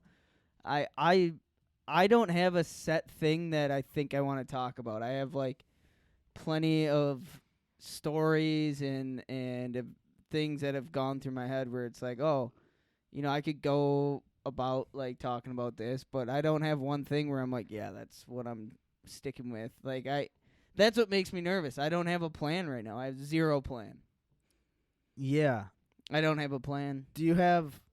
But you know. But I have ideas. I have stories. Like I have things that. Well, and the thing I think that you could capitalize on, especially, would be like you personally have your own stories, right? And your personal stories are pretty fun and funny. Yeah. But then also what you have going for you is the fact that like you can make those stories even more bigger. You could add more to them, as because you're just trying to be funny. You're not trying to get up there and speak and be like, this is the truth of my life. No, yeah. And you're just trying to get up and be like, yeah, I got this crazy story, man. I was at this party and this chick, blah blah blah, or this dude came up to me.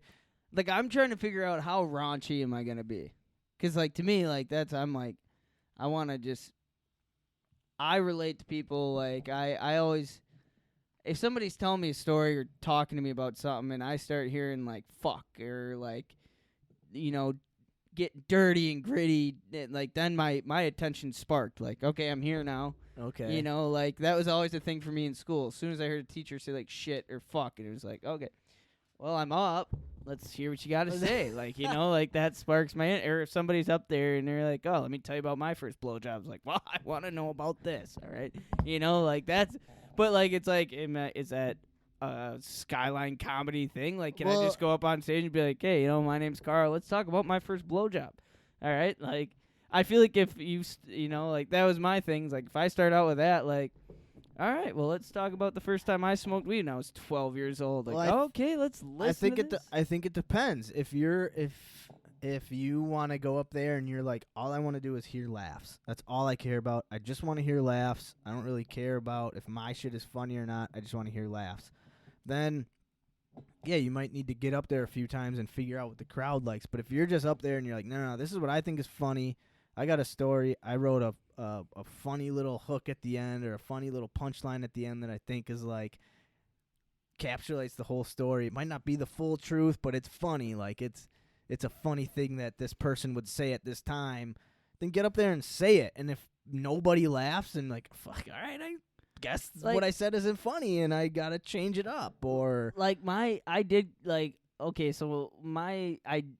first thought of what I was gonna do is be like, all right, like talk about my first experience at a strip club, and I kind of had it set up in a way where like I mentioned something at the start of the story, and then at the end of the story, at like kind like the punchline, so to say, like it comes around full circle. So like, Right. you know, like the first time I went to a strip club, like I got my ass beat on stage by a stripper. She stuck 2 fucking matches to my nipples and had me light a cigarette off my own nipples. And like the end of my skit would be like, well, so like the end of the story, like the moral of the story is you never have to bring your own lighter to a strip club, you know? Yeah. So, you know, like something like that. Like that was like my first initial thought. Like, More of the story: if you work hard, you don't have to bring a lighter to the strip club. Yeah, exactly. That would be. I think that's the way you should approach it.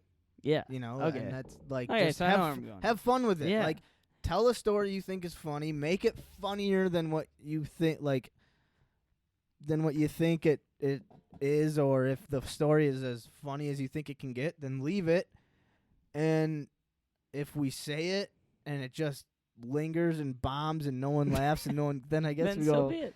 okay, All well, right. all Well, so I got a different story for you folks. so that like that's in kind of that's where like I'm going with it, you know, where it's like I want to be able, in as hard as this is, like every time I'm in a like nerve-wracking situation or say I'm in front of a crowd, like I always try and get myself to just be like, just you know, sit back, you know, like let's tell it. Like that's when I'm the most comfortable telling a story, where it's like I can get on stage and just sit down and be like, oh, fuck, I don't know any of you motherfuckers. Why does Right. this matter? I'm just Right. gonna sit back and like let's have it. Let me tell you guys a story. You know, like let me tell you about the first time I went into a strip club with $10 and left with fucking $25. Right. You know, like I spent all my money and this chick was looking away. I was swiping dollar bills off the stage, so Right. I, you know, need the like just being able to relax and just fuck whoever's in the crowd. I'm gonna just sit up here, relax, and tell a story, whether you laugh or not, and hopefully you laugh. I don't know. Like I don't know. I tell the best stories when I'm laxed and I'm chilled out. Hopefully I don't get too bombed before I get up on stage, which is another possibility. Well, yeah, I was thinking the same thing. Like, oh, should I, have a few drinks before I go on stage? Oh, Should 100%, I I'm take a going to. shot? Should I, I'm gonna do all the above. I'm doing everything. should I make sure I'm just not barely? Should I make sure I'm barely conscious before I get up there? So if I do horribly, I just wake up My the name next is day and people are like, "Yo, My name is you Max. tried, but you did horribly." And I'm like, well, I tried. So They wake up and you're like, I don't remember being on stage. Right. No, I don't want that. I want to No, remember don't being want- on stage. I don't want that either. But I'm definitely gonna have a couple Tarskis to ease the blood, Calm calm the nerves. the nerves. But yeah, so next Wednesday we'll check out a show, see what it's like. There's 2 open micers up there. Maybe throw our names down and just And maybe just say fuck it, like just alright. say it. Fuck If it, we're and let's feeling just like start we have a riffing. couple Tarskis and like, or like we're just chill and there's some people who are just giving it, kind of in the same situation as us, and they're just up there giving it. They're all Right. like, fuck it, dude. Let's put our names down. Let's go up there and just give it. Hey, you know, like I came here with no plan, so I'm just gonna tell you guys stories. Right. You know, open your ears. Let's have a good time I tonight. think that sounds like a good plan. I think we should do that. If somehow we end up on stage next week, that's the best case scenario where it's like, all right, now let's come back and let's try and put something together. Like we just went up there with no plan. Cool. But we still did it. We still gave it a Because shot. I know that's how it's gonna go. We're both gonna be there. I'm probably gonna have a couple Tarskis in me, and I'm gonna look at you and be like, I'm going up. I'm gonna do this. Well, And then it's gonna be a snowball Yeah. fight. I'm gonna be like, fuck it, dude. Let's do it. Yeah, let's get up there. I mean, worst thing that happens is we get 0 laughs. We leave humiliated, and It is what it is. like that's literally the worst thing that could happen to us. Yeah. That's it. There's nothing else. So other GoPro's than- coming with. Yeah, we should definitely bring that with just GoPro in is case. coming just in case. Yeah. So that'd be Okay, my heart's thumping. So right. Just thinking about it. man, I'm yeah, gonna- let's get into some Little comedy history. little comedy history, Right man. before we do that, I gotta head to the bathroom again. All right. Max broke the seal. This episode's been up and down all around, just excitement and whole bunch going through the brain. We ate hot wings. We did our own personal beer of the week. We talked a little bit about our past weekly challenge. We both made pictures for the studio. Right now we're talking stand-up comedy. Our plan for next week, we're going to go check out an open mic down in Appleton at the Skyline Comedy Cafe, or Club, Cafe, whatever you want it to be. Me and Max are going to watch a show, maybe jump on stage. Who knows? Who knows what's going to happen? And then Max is going to come back, and he's going to tell us a little comedy history. I think if I am knowing right, hearing right, thinking right, little George Carlin. If I have that name right, you guys know how I speak. But, yeah, man, we're going to mosey on down to a little comedy history. We got Big Max back in the studio. Yep. All right, Max. Going to give us a little comedy history. Hell yeah, man. We got, next week, Wednesday, me and Max are going to hit up the Skyline Comedy Club. We're going to watch Low Mike maybe get up there ourselves. We're going to see what happens, man. We're going to... Who knows? We're going to give it... We're gonna check it out. We're gonna do our own exploring.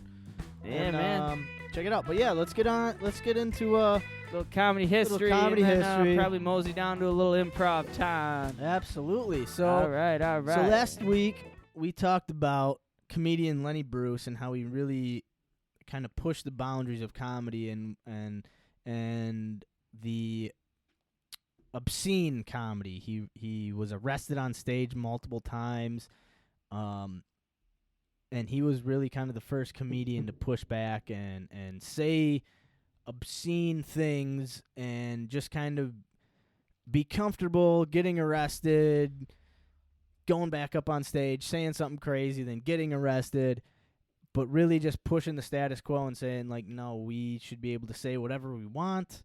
We're comedians. If people want to listen to us, they can come listen to us. If they don't have to come listen to us. But yeah, so like in the 1950s and 60s, that was like the new wave of stand-up. There were people like Martin. Bucks are losing Saul. 62-84. Oh, they're getting blown out. Second quarter. Yikes. Sorry. Lord Buckley was a comedian. But they had like acts that they were developing, and they would San Francisco is where they were in. But these were kind of those two were the first kind of comedians that add social satire and expand both the language and boundaries of stand-up, venturing into politics, race, relations, and sexual humor. Then came Lenny Bruce, known as the obscene comic. He used language that usually led to his arrest. After Lenny Bruce arrests for obscene language on stage nearly disappeared. So let me clarify. After Lenny Bruce, there really wasn't many arrests for obscene language on stage. It was kind of like done after Lenny Bruce's big arrest. Yeah. But then George Carlin was arrested on July 21st, 1972 at Milwaukee's Summerfest grounds after performing the routine 7 Words You Can Never Say on television.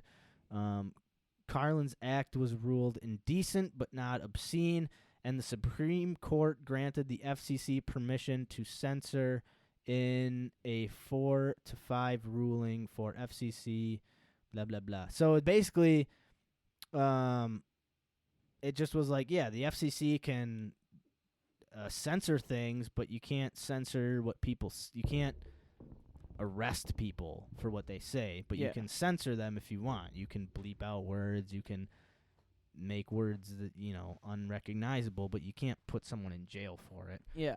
Is my understanding of that, and it's probably wrong, but anyway, so we're going to talk about George Carlin, because he was after Lenny Bruce, he was the next comedian to be arrested for using obscene language. So let's see, actually kind of cool. George Carlin was born he has my birthday. Me and Carlin have the same birthday, May 12th. We were both born in 1937 in the Bronx, New York. Wow, yeah, man. I've aged quite a bit better than he has. He died in 2008. He probably still has more hair than you do. I don't know. Look at that guy. He kept it patchy on the sides, my friend. Which, if I grew it out, that's how it would look. Hell yeah, man. But I don't want to look like that because he's an ugly motherfucker. Hey, come on. But anyway, R.I.P. So let's see. Early life. So actually, who was George Carlin? After dropping out of high school and enlisting in the Air Force, both George Carlin and Lenny Bruce enlisted in The old Air services. Force. I don't know if they were both. I don't think Lenny Bruce was the Air Force. I can't remember. But they both enlisted in services. Anyway, George he began taking radio jobs, eventually with partner Jack Burns, attracting the attention of Lenny Bruce, who helped Ooh. get them appearances on The Tonight Show with Jack Parr. Carlin went on to become a popular stand-up comedian, author, and film television actor. So that's why I kind of went with George Carlin after this, because it was almost like he was the next Lenny Bruce in a way, like the next guy to carry the torch of pushing the boundaries and not just staying within the status quo and finding a lane within the status quo. He said, fuck the status quo. I'm going to find my lane outside of it. And he was like the, most successful to do that after Lenny Bruce. Bit of a trailblazer. Yeah. So yeah, he enlisted in the Air Force at 17 as a radar technician and was stationed in Shreveport, Louisiana. Over the next 3 years, Carlin earned a high school equivalency thing.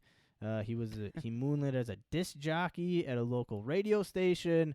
He also received 3 court-martials and numerous disciplinary punishments. According to an official website, he received a general discharge in 1957, and he took a radio job in Boston and Fort Worth, Texas. Early comedy career, he teamed up with Texas newscaster Jack Burns. Like I said previously, the pair collaborated on morning radio show in Fort Worth before relocating to Hollywood, where they attracted the attention of legendary Lenny Bruce. And Bruce helped Burns and Carlin secure appearances on The Tonight Show in the 30s. And Burns and Carlin eventually split up. And over the next few years, Carlin continued to make numerous appearances on The Tonight Show with Johnny Carson, as well as 29 appearances on The Merv Griffin Show. In the early 1960s, Carlin got his start as a stand-up comic by performing on the Las Vegas circuit and entertaining TV audience. Moderate success until the mid-1970s, when he reinvented his image and adopted a less controversial, somewhat vulgar comedy routine. Carlin's scripted monologues began to represent his disillusioned attitude towards the world, in which explored the highly sensitive issues of Vietnam, politics, religion, American culture, drugs, and the demise of humanity and the right to free speech. Bow! So, yeah, so he was famous for his 7 words routine. In July 1972, Carlin was arrested for violating obscenity laws in Milwaukee after his infamous routine, 7 words you can never say on television. When a radio station played a recording of Carlin's 7 words, it sparked a legal case over obscenity regulations. In 1978, the U.S. Supreme Court upheld the government's right to penalize stations that broadcast such material on public airwaves during hours 6 a.m. to 10 p.m., when young people may typically tune in. So basically, the Supreme Court was like, radio stations can't just broadcast this shit, but if people want to say it, sure, they can just say it. Yeah, man, fuck it. As a self-professed atheist and avid cocaine user, his adversaries deemed him anti-religious and disrespectful of society. However, the comedians usually knew when you're all hyped up on the dope, you don't really watch what you're saying, man. his new material brought him success from the younger counterculture. Carlin illustrated his anti-establishment views by being the first host of the well, this article says risque TV show Saturday Night Live. Now Saturday Night Live is not risque at all. It's about the exact opposite of risque. I heard SNL is coming to an end. Yeah, SNL basically just totes whatever lines the government wants them to tote, and Yep. they stick to it. But he was the first host of, at the time, was a risque TV show, and that debuted on October 11th, 1975. Wow, big time. First host to SNL. Yeah, it's pretty cool. I mean, he was kind of the guy going, like, I feel like at the time, SNL was a counterculture TV show. It was like to make fun of everything going on in the news and to make fun Yeah. of like weird government laws or And also bring light to the elections. bullshit. Right, make it funny, like make people laugh about stuff that might get them down normally. But yeah, to be the first host of that, it's pretty cool. In 1977, Carlin starred in his first HBO comedy specials. He did 14 specials. Wow, he did one in 2008 yet. The year he died. No kidding. In 1990, Carlin compiled a multi-CD set that highlighted... Okay, it's kind of boring. Yeah, so he was... The thing that really caught my eye was that he was the next arrested... He was the next comic to be arrested after Lenny Bruce. How many years after that was... So, Lenny Bruce was arrested in what, the late 50s? He was arrested, I think it was 60... 62? Maybe it was like 65. Let me see Okay. if I can pull it up one last. So maybe other comics or other comedians were kind of laying off, didn't want to deal with that, and then George Carlin came on, was fuck it, I'm with Bruce, let's let her rip. Yeah, I'm not. Again, probably could have done a deeper dive into all of it, but limited time. What do you mean limited time? We had a week. Well, We Why were not- too why- busy fucking Picassoing.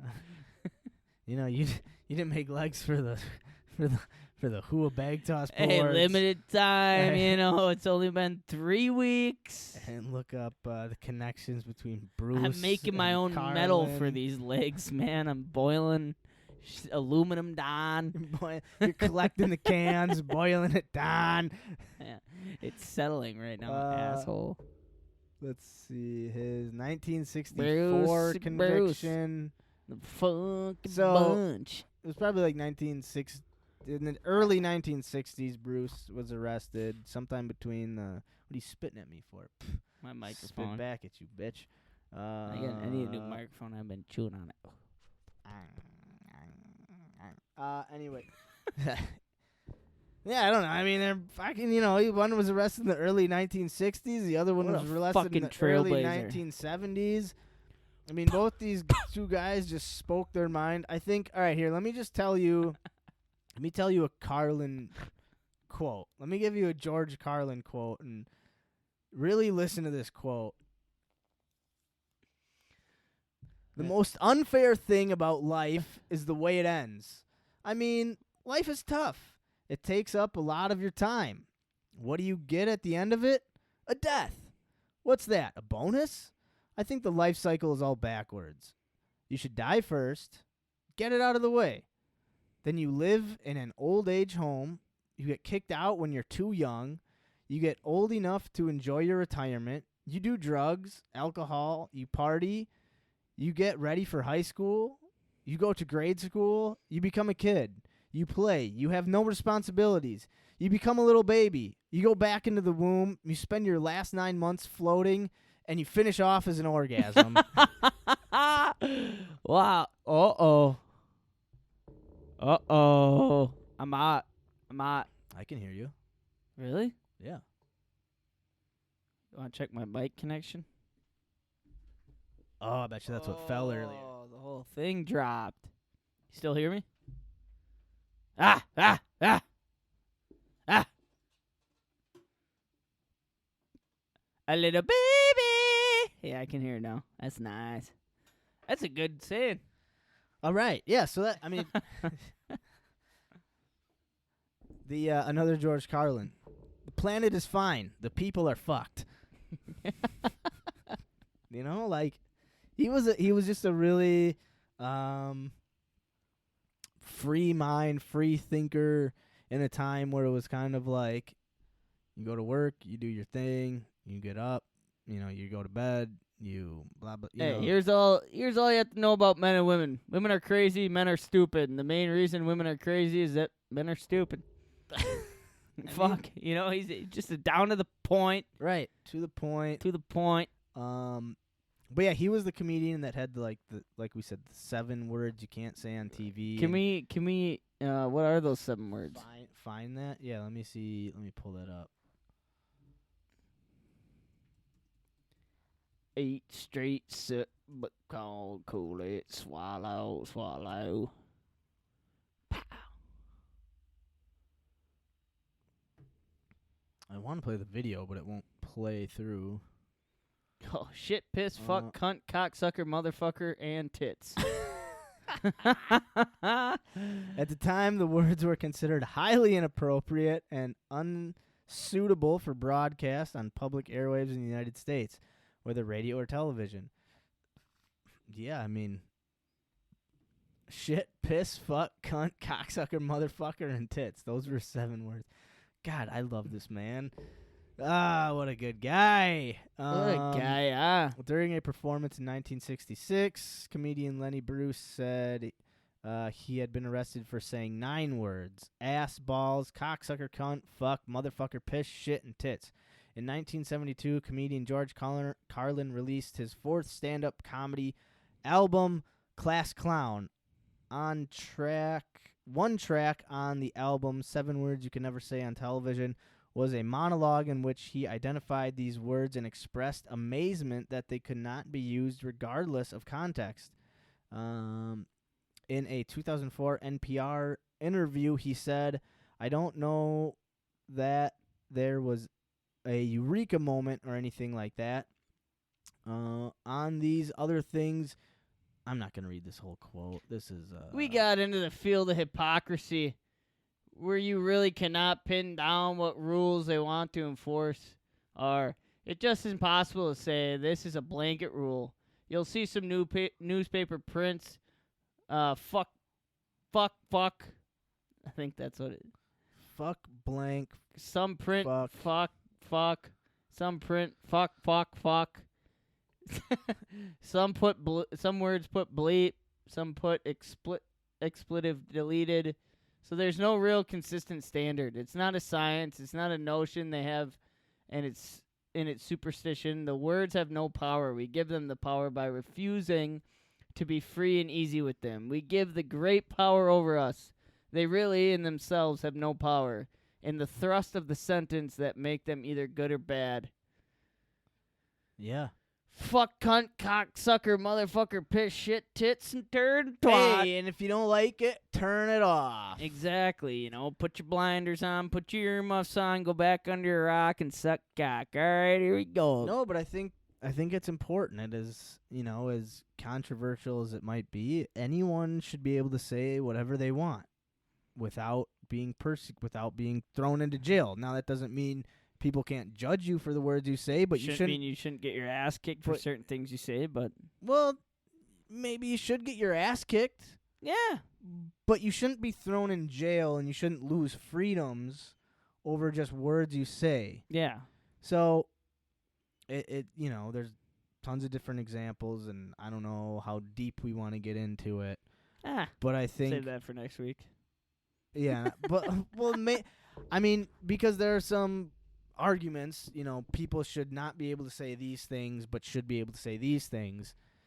And it's, if you got to let everyone say what they want to say, if you don't want to hear it, don't go listen to them. The line is a harsh line, though. And that's the thing. Once you start setting a line, it's very easy for people with power to push that line where they want it. So if you have no line and you just say, look, there's no line, and people are free to listen and converse and speak with how and whoever they want, or you can have certain people in charge setting a line. And when you have certain people in charge, that means there's agendas, and that means then money gets involved. And once money starts getting thrown around, then it's okay, this corporation doesn't want this being said, so now this politician is saying we can't say these words, and now we're voting on politicians based on the words they allow people to say rather than the policies they're pushing forward. You know, it's like a world I would never want to live in is when, there's this guy running for president and he says we should be able to say the word fuck whenever we want. And there's a president who says you can't say the word fuck whenever you want. You should only be able to say the word fuck under these circumstances. But this guy's saying, no, fuck it's just a word. Say it however and whenever you want. Then that's when shit starts getting weird. And, like, I don't want to ever get to that point, period. And I think the way to do that is to say, look, anyone should be able to say whatever they want.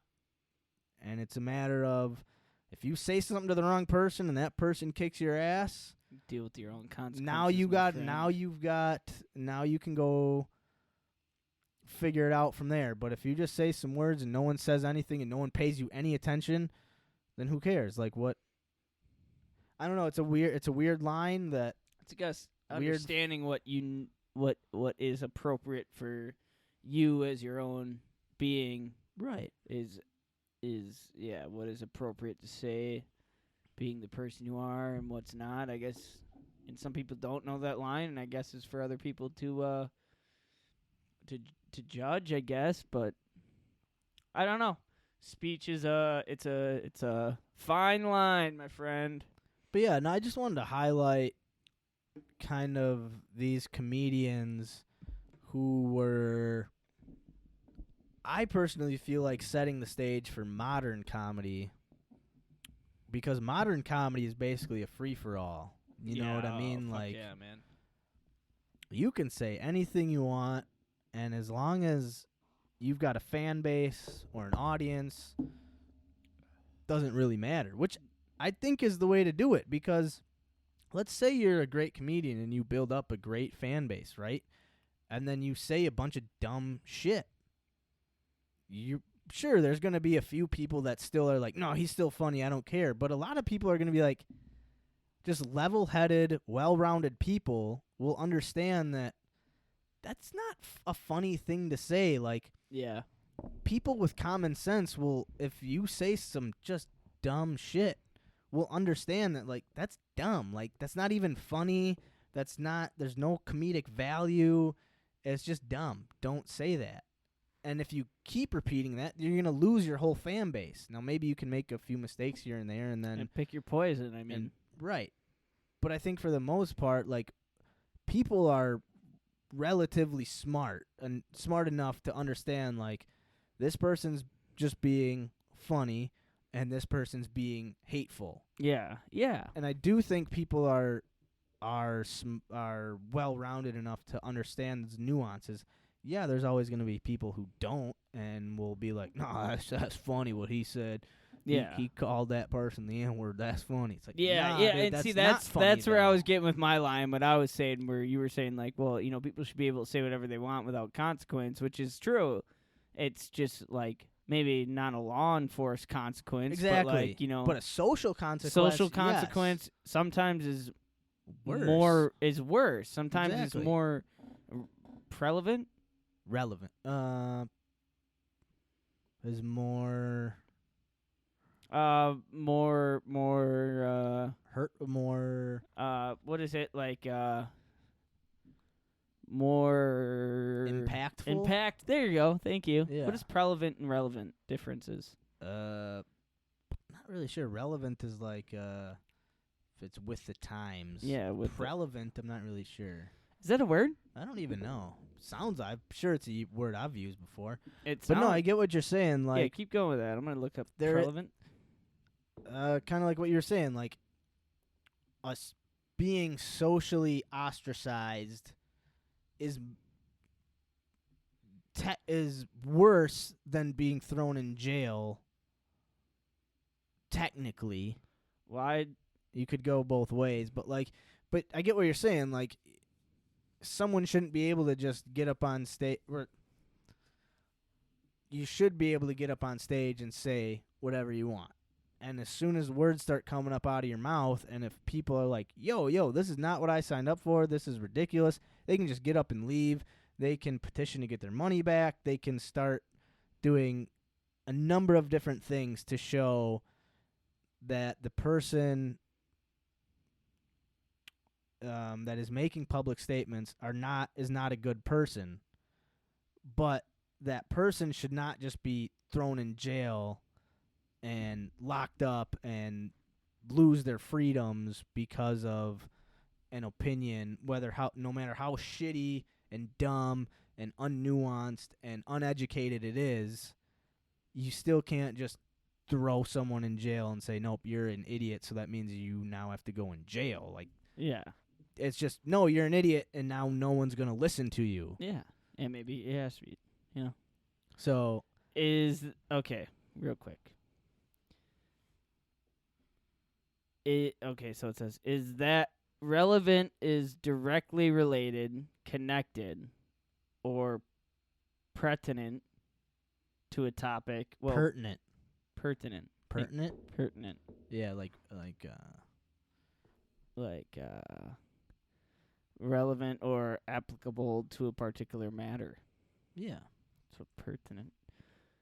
So relevant is directly related, connected, or pertinent to a topic, while prevalent is widespread or preferred. You know? I mean, who the fuck needs a dictionary when you got ka?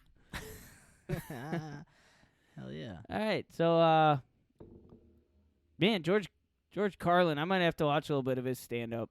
Yeah, I did watch a little bit of Lenny Bruce's, and You want to do this for a little personal weekly? You do a little Lenny Bruce stand up, come back with some or we both watch Lenny Bruce and George Carlin stand up, and we'll come back with a little talk, little chat, little thought, little for next week. Yeah. Yeah. Well, I was gonna say you watch one, I watch the other, but they say we both watch both. Yeah. Share some with each other, a little, you know what I mean? Yeah, absolutely. Cool, ka-choo. Cool, ka-choo. I've got a quote from Yeah. Lenny Bruce. Let me see it. Let me And hear. this is more of just to me, like, if he said it now, it would still ring true. Oh, man. You know what I mean? But he was saying this back in the early 60s, late 60s, that time period. So he said, today's comedian has a cross to bear that he built himself. A comedian of the older generation did an act, and he told the audience, this is my act. Today's comic is not doing an act. The audience assumes he's telling the truth. What is truth today may be a damn lie the next week. Okay, so what he's saying, like, back in maybe the start, maybe the early generations of stand-up, or which it was all an act, it was all a show, it was all fictional, scripted, and now it's. I mean, when I watch a comedian, I mean, I get sucked into the storytelling. You always hear, like, this is a true story, 100% true story. Right. Let me tell you this. Right. You know what I mean? Right. And so it, like, sucks you in. And, I mean, the way some comedians can purvey their stories and, like, really lay it out, where it's like, how the fuck could this not be true? Right. The way you're telling it. Yeah. So I kind of I see what he's saying, like, where, the audience nowadays is looking to a comedian where it's like, all right, you're telling real life shit. Mm-hmm. And I could see, like, back in the day, people are just going to a show to see an act, to see, almost like not circus, but circus act. You know what I mean? Like, right. We're just coming here to see what's not real life, just Right. kind of get out of reality. And now They're it's putting like, on a show. Okay. and now This is gonna lead to this.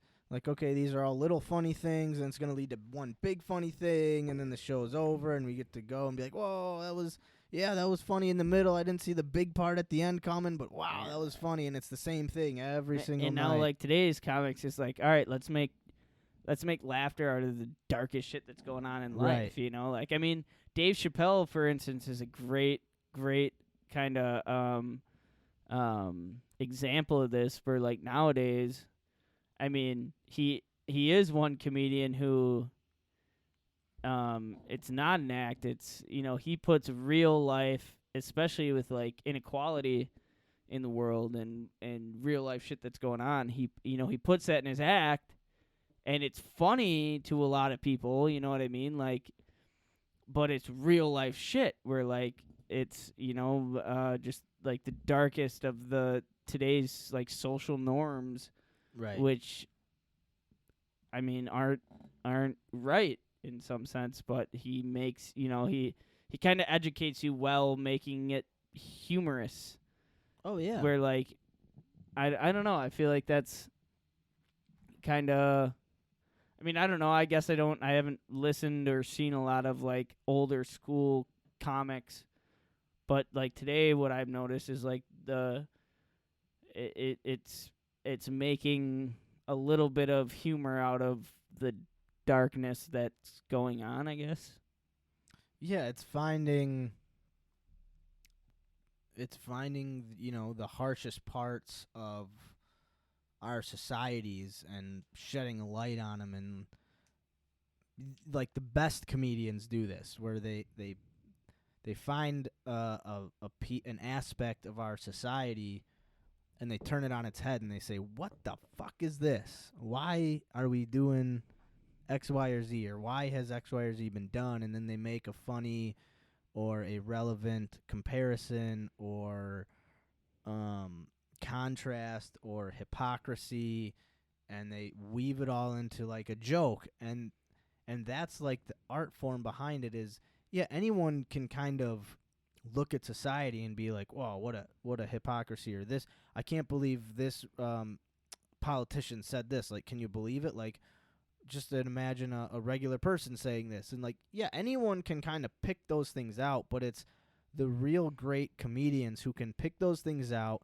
and apply them to everyday life that resonates with everyday people. When I think a lot of times everyday people, like myself included, I don't know how to resonate a joke with my peer group, like people in my same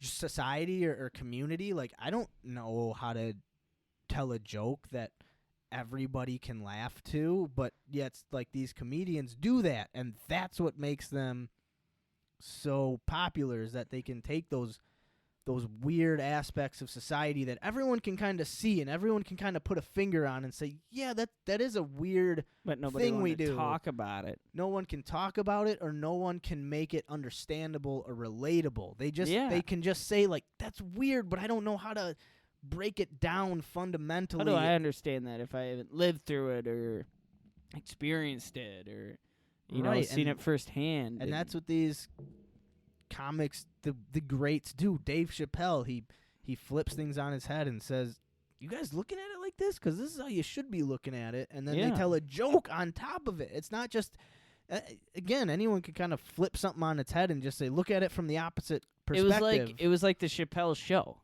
Right. It was like where a lot of people, like, maybe closed-minded, just kind of blank-brained people would watch this show and be like, oh, this is funny, like, just making stupid jokes. But then, like, if you really pay attention to the show, it's like, oh, this is real dark, real shit. This is real fucking shit put into like, I mean, that's half the reason why, like, the show was left, is because of, you know, the reactions that Chappelle got from the show were, like, a little too real. Where, like, people were laughing at it in the wrong ways, like, and I mean, I've loved the Chappelle Show, watched it, all of it, you know, and I mean, and yeah, I have been guilty of, like, watching episodes of it and laughing at it without knowing what I'm laughing at, but then, like, once you look into it, it's like, holy shit, like this is like he's speaking about real dark fucking shit. Yeah. Inequality 100%, like, and putting it into a way where it's humorous, but if you really understand it, it's like, wow, like I guess I never looked at it this way, and I never would have unless you made a little figurine, a little, like the fucking good cop, bad cop on the shoulder, whatever, Yeah. let's get the pixie skits and like all this of shit, it. like just, it's crazy. Well, and then on top of that is how he even got to that point. Chappelle had been doing stand-up since he was 13 years old. His mom drove him around to comedy clubs and would sit in comedy clubs and tell, like, the club owners, like, no, he's my son. He can get up. I'm here. I'm his guardian. He's not going to drink. I'm watching it. Like, he's my responsibility. Definitely bring my mom next week. But, you know what? Like, Yeah. since 13 years old, he was honing his craft. And then, by the time he's 22, he's already been in the game 11 years. Yeah. Like, that's insane. And and that's what I love about Chappelle is, like, he'll go up on stage and tell you, like, nobody does it like me. right. Nobody is better than me, and I will show you why. And, like, he'll go on and he'll start a skit and say, like, I'm telling you what, I'm showing you right, no one else can end a joke the way I end a joke. And he'll say something, and then an hour later, the punchline will come, and it'll be like, holy fuck, like, how the hell did it come back to this? And I think, and that's one of the reasons, part of me wishes we could try to do it every night for a month, right? Like, obviously that's unrealistic, and I know that. But in my head, I'm like, if I want to even get competent at just saying I've tried it, and I'm somewhat not confident, not good, but just competent in getting up to, okay, when you're done with the set, you put the mic back on, you lower the stick, whatever just being competent on stage is, not even the joke, but just being able to, let's say you travel somewhere, right, and you're like, oh shit, I'm at a bar and there's an open mic. Yeah, sure, I'll get up and jump give on, it a couple. I'll grab give it a the minute mic or and two, just, and I can be competent for a few minutes. like, this is what I can't wait. Like, this is how I'm gonna prove my confidence in front of the crowd. Just popping it right off, taking a seat back, like. But that's what I mean. Like, poise. if you've never even done it, like how. So that's like when we say, like, I wish we could do it like 8 times a month. Yeah. But I obviously know, just based on where we live, like, that's not a possibility, basically, because we're just limited in the amount of spaces we can go Yeah. to just sign up and get on to a stage and start talking, right? But like, the fact that I think a lot of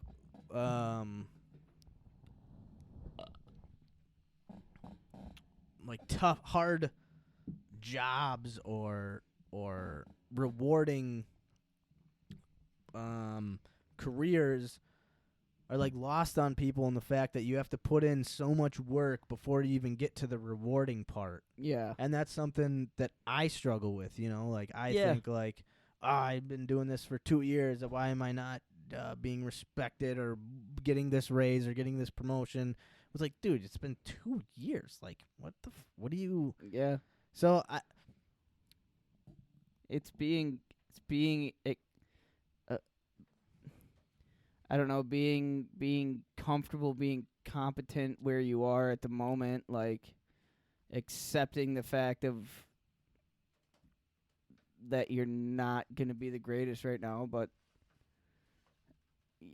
being able to see forward and, like, knowing, like, if you put in the work, the reward's going to be even better, right. But I mean, the reward's the hardest thing to get to. When do you get the reward? Is, like, when you think you're getting the reward, is that really the reward? There's always something more. Right. And it's just, like, being able to work towards it. And I, like, this kind of makes sense where I was saying, like, let's work for 3 weeks and then just do one shebang on the stage. You're like, no, like, got to get on stage more than once. And, like, us talking about this is more understanding. It's like, no, I get it now. Like, I'd like to get on stage at least 2 or 3 times. So by the 3rd time or 2nd time, where it's like, okay, I've been here now, I can kind of be comfortable and be in the moment about it.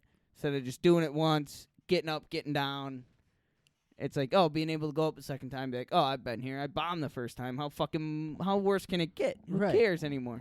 And even because, like, what if one of us finds out we really, like, love, like, okay, obviously the 1st time is probably going to be terrifying and really hard. But, like, what if all of a sudden just we do it 2 times and we're like, oh, like, yeah, it's still scary, but, like, I like doing it and I want to try. Like, I don't know. That's what I thought for jiu-jitsu. Like, we kind of were on that mindset of like, oh, this was really fun. I want to keep doing this. And then we just kind of fizzled out because it lost its luster, and that's okay. That's not it's like we're not forcing it. We're giving it. I want to give it I want to give it our best foot forward. I don't want to be like, I just want to try and that's it. I want to be like, no, I really want to give it a shot. If we fail miserably, great. If we do okay, but it's not our thing, fine. If we fail, but we just for something clicks in our brain and we love it, then let's like this either podcast. one keep trying it. Exactly. So we both just kind of found this like click with the podcast at least, where it's like, okay, we might not have been like, jiu-jitsu wasn't our thing. Okay, so we try something else. All right, well, woodworking was really fun, but we still want to keep trying other things, and we can put that on the back burner. And then guitar was fun, but it's not like something you want to do every single day and practice every single day. So, yeah, I definitely think that's kind of my mindset going into it, is like, I want to put my best foot forward. I want to try to put myself in the most uncomfortable position I can. And if I come out and I want to keep doing it, great. If I come out and I suck and I'm bad, fine. But at least I did it the right way. Like, I tried my hardest. And I didn't just stop once. I did it twice, maybe 3 times. And I just was like, you know what? If you're going to fail with confidence. Yeah. Fail with pride. But, yeah, I mean, that's our that's our comedy talk, little comedy history. We got we'll be hitting up the Skyline Comedy Club next week to check out an improv show. Yeah, man, we're gonna see what it's all about. You want to do a quick little improv game, and then get down to we'll do a quick jock of the week, and then do a quick mental health segment. Hell yeah! And my little sweet ass got to get to bed. Ooh. Yeah.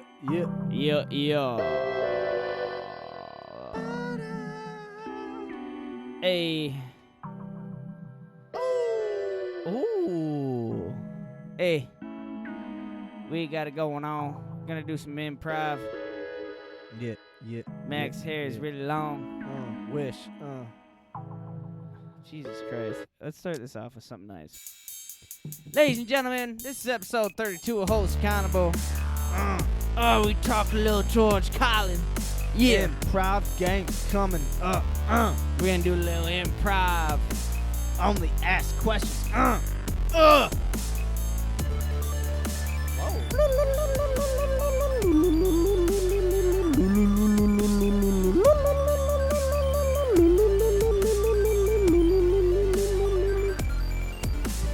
Right. Fat asses, smacks is wearing glasses. Take some note, bitch. I'm about to take you to classes.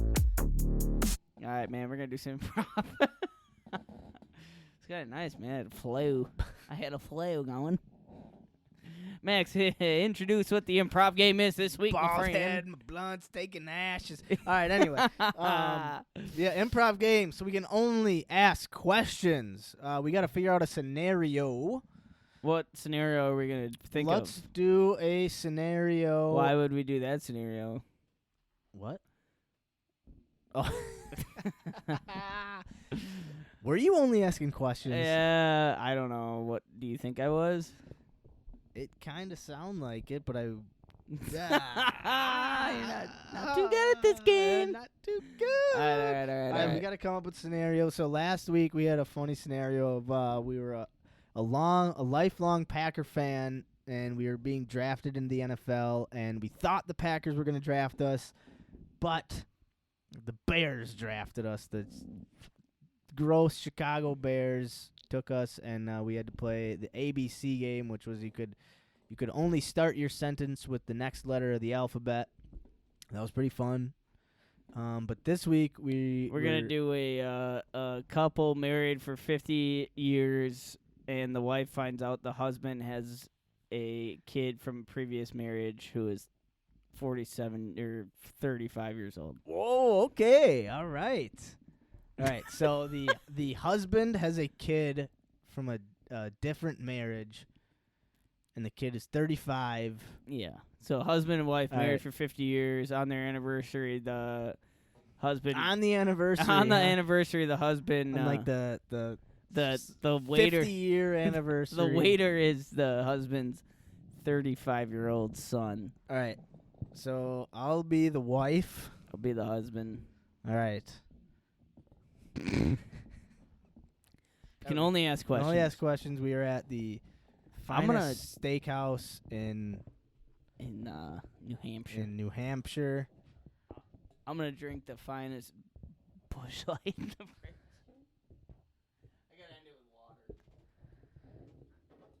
And yeah, so Carl's the husband who has A who 35-year-old kid. 35-year-old kid. We are on our 50-year wedding anniversary. 55-year wedding anniversary. Well, Shoney. And all of a sudden the waiter comes up and it catches.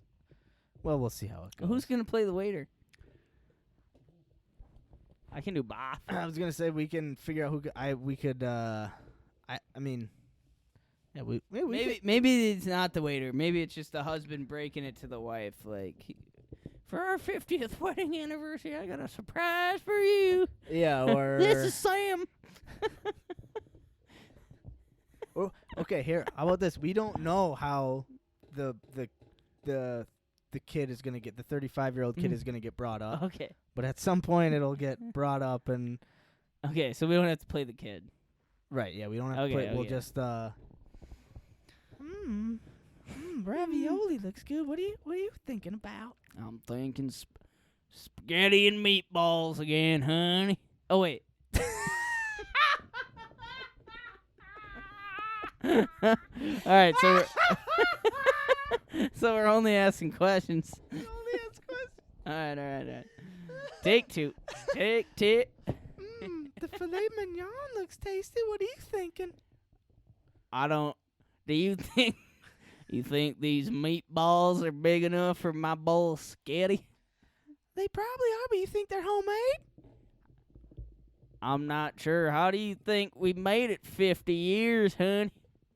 Well, we made it 50 years by I thought we loved each other, but I don't know. What do you think? I think.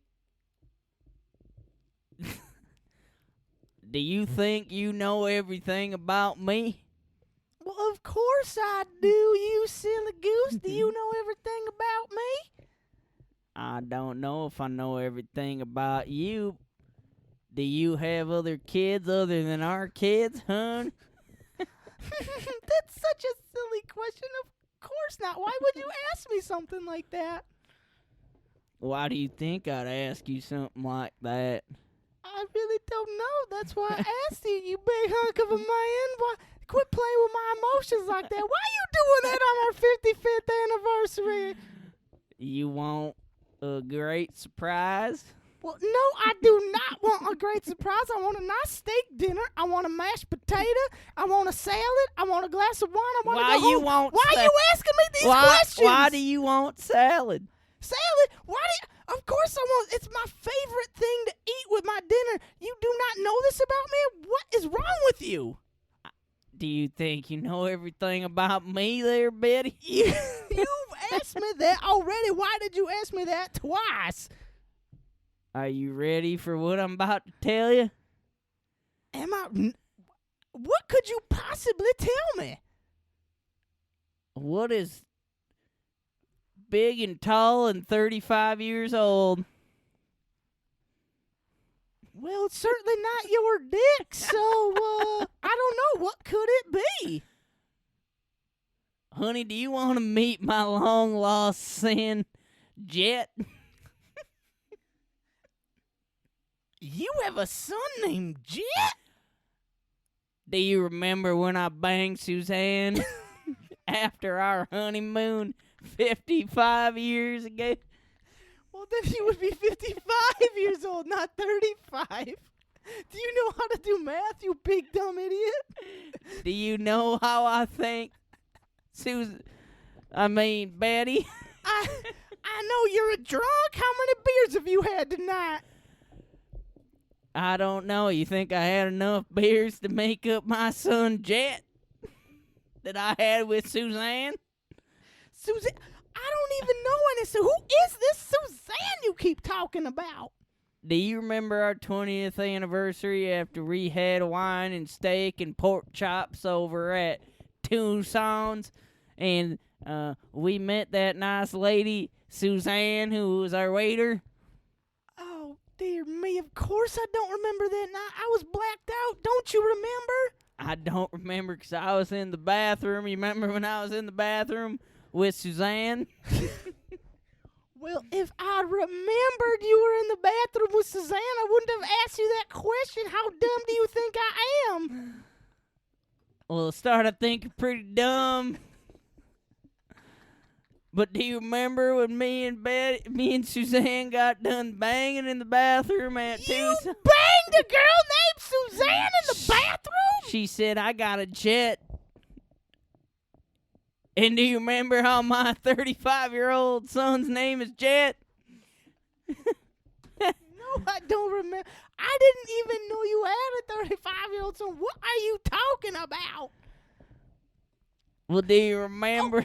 Hey, our food is here. What did you get again? I got a Suzanne salad. Shut the fuck up with that Suzanne shit. Yeah, no, I had the steak, and he had the mashed potatoes and the pork fried steak, and I had an extra salad. But where are my cheese curds? I ordered cheese curds. Where are they? Come here, Jet. Meet your mama, Betty. Jet, get the fuck out of here. I don't want to see you. What are you doing here, Jet? Get out of here. What are you doing here? Improv game, episode 32. That was pretty fun. That was pretty fun. That dirty, bald-headed Jet.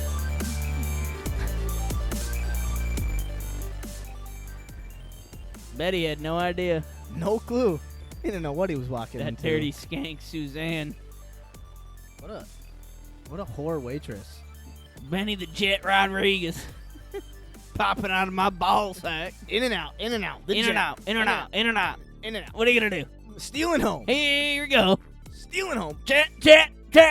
He ain't hitting a triple. He's stealing home. He's going right back there. Hell of an improv. Oh man, I had no idea we were gonna go with that. that was fun. Plenty That of was mashed fun. potatoes and mashed jets. All right, improv game down. We're gonna move on to Fucking- Kärel versus the dictionary. Son of a bitch. All right. All I'm right. ready. Kärel versus the dictionary. The first word we did on the show was aggrandize. The second word we did was beguile. And we are on to the C's. All right. First word is... Oh, wow. You knew where I was going with that. Okay, the third word. I got to pick one out here. I got to pick out Let me get pumped up. This song is called Book Bag. Ladies and gentlemen, my name is Carl Wardlow. Today I'm going to try and spell some words for y'all. Max is reading the dictionary. Ladies and gentlemen, I am the dictionary. My name is Webster's Dictionary, and I'm going to be flipping open to a random page in the C's today for our good friend Kärel. Now, you think Kärl might be spelled with a C, but it's not. It's spelled with a K. And I'm Crazy Carl with a K, and I'm going to try and spell some words for y'all. So, here we go. Let me pick out a word here. I got to make sure I can be able to say it. If the dictionary can't say the word, then how the hell am I supposed to, huh, Jet? I don't know how to say some of these words. These are some big words. Ladies and gentlemen. That's it. Hey, ladies and gentlemen, these are some big words in there. Give me a second here while I try to play this all out in my head and make sure I can say it all and sound smooth for y'all.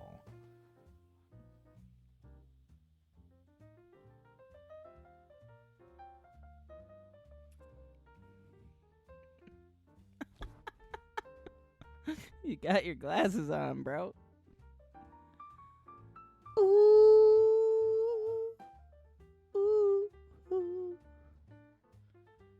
I'm a thinking here. Okay. I think I got one for you. I don't think this one's too.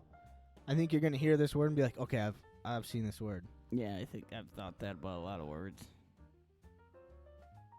And I want you to get this. This isn't. I'm hoping you Don't get these hype me words. up, please. Don't hype me up. I'm hoping you get these words. Construe. Construed. Construe.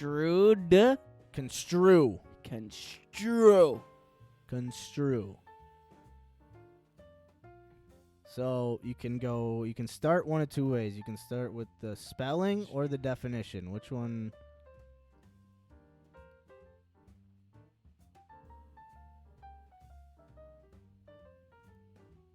Construe. C-O-N.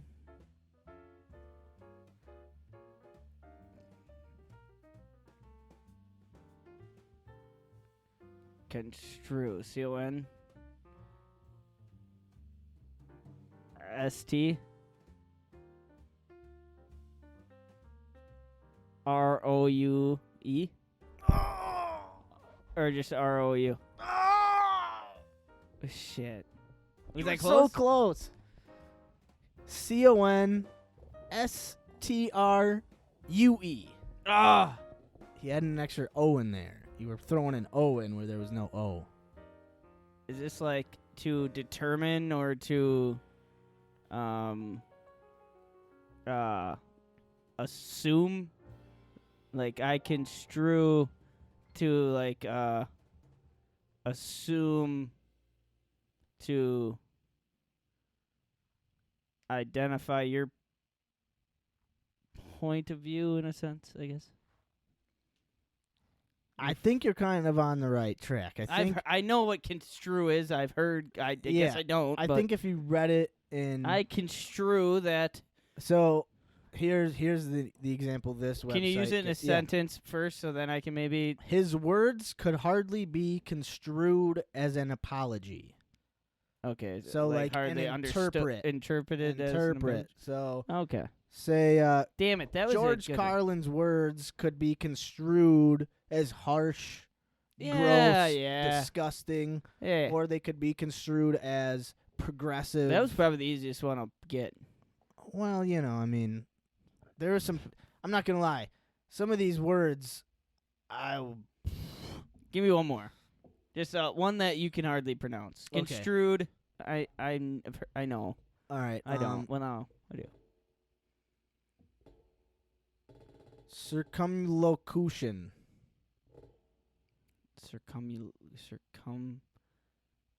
What? One more. Circumlocution.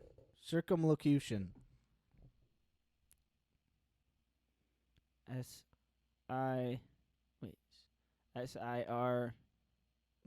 We're Wait. in the Sir. C's. Wait, C's. what? We're in the C words. C-I-R-C-U-L.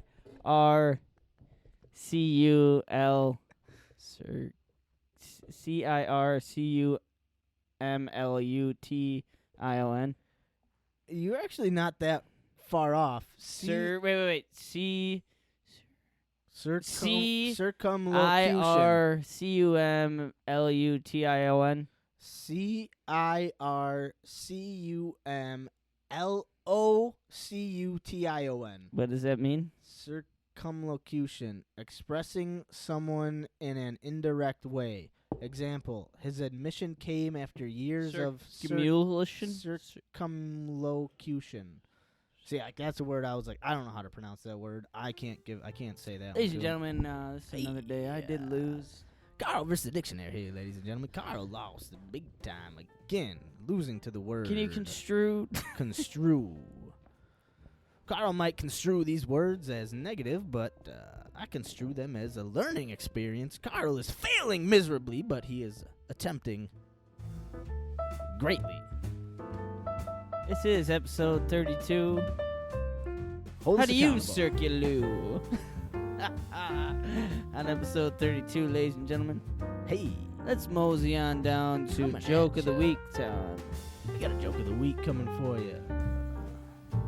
We got a little mental health talk after that, so stay tuned, ladies and gentlemen. Stay tuned if you want to circulate back on to my time. Kärel doesn't know what he's talking about as usual.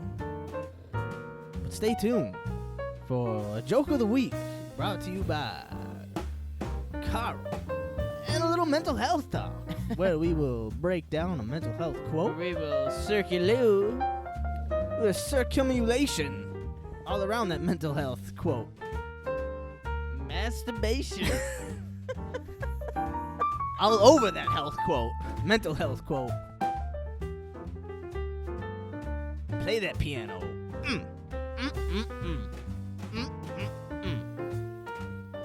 Another day, another dollar is what I always say. Just trying to make it through. You guys up for a laugh? You up for a bath? All right. Well, Kärel can barely grow a stash.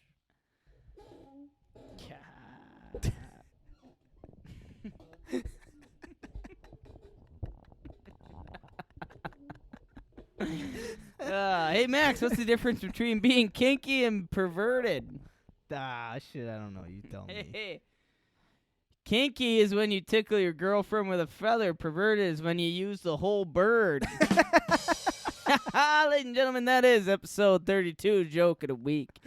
Let's mosey on down to Mental Health Town, ladies and gentlemen. Are you feeling a little sad? Are you feeling a little anxious? You want to talk about something? Do you not want to talk about something? Hey, You even if want you're us? feeling happy, feeling good. Feeling great. Feeling ready. Maybe feeling sweaty. Maybe you're off of work, like this song. Not a good song in the mental health. How about betty. Moonlight Haze? Ladies and gentlemen, this is episode 32. We're going to talk a little mental health for y'all. Hey. I got a good quote. Hey, y'all. Hey, y'all. How y'all doing today? Feeling good. Everyone, come on, gather around. Now, Gather you- around, gather you around. You in the back, come on, come up a little closer. You in the front, Little smiling. closer, Come on over little here. I see you frowning over there. Don't you be frowning now. Turn that frown upside we down. got a We're lot gonna to be talk talking it. about, all right? We're going to come with a mental quote. We're going to break it down. Ladies and gentlemen, my name is Carl Wardlow, and I'm here to talk a little sense into y'all tonight. We got the light shining, we got the moon rising, we got the people feeling good. We up here in the hood, and we're gonna talk a little mental health for y'all. And I hope you're feeling all right. So break it down for us tonight.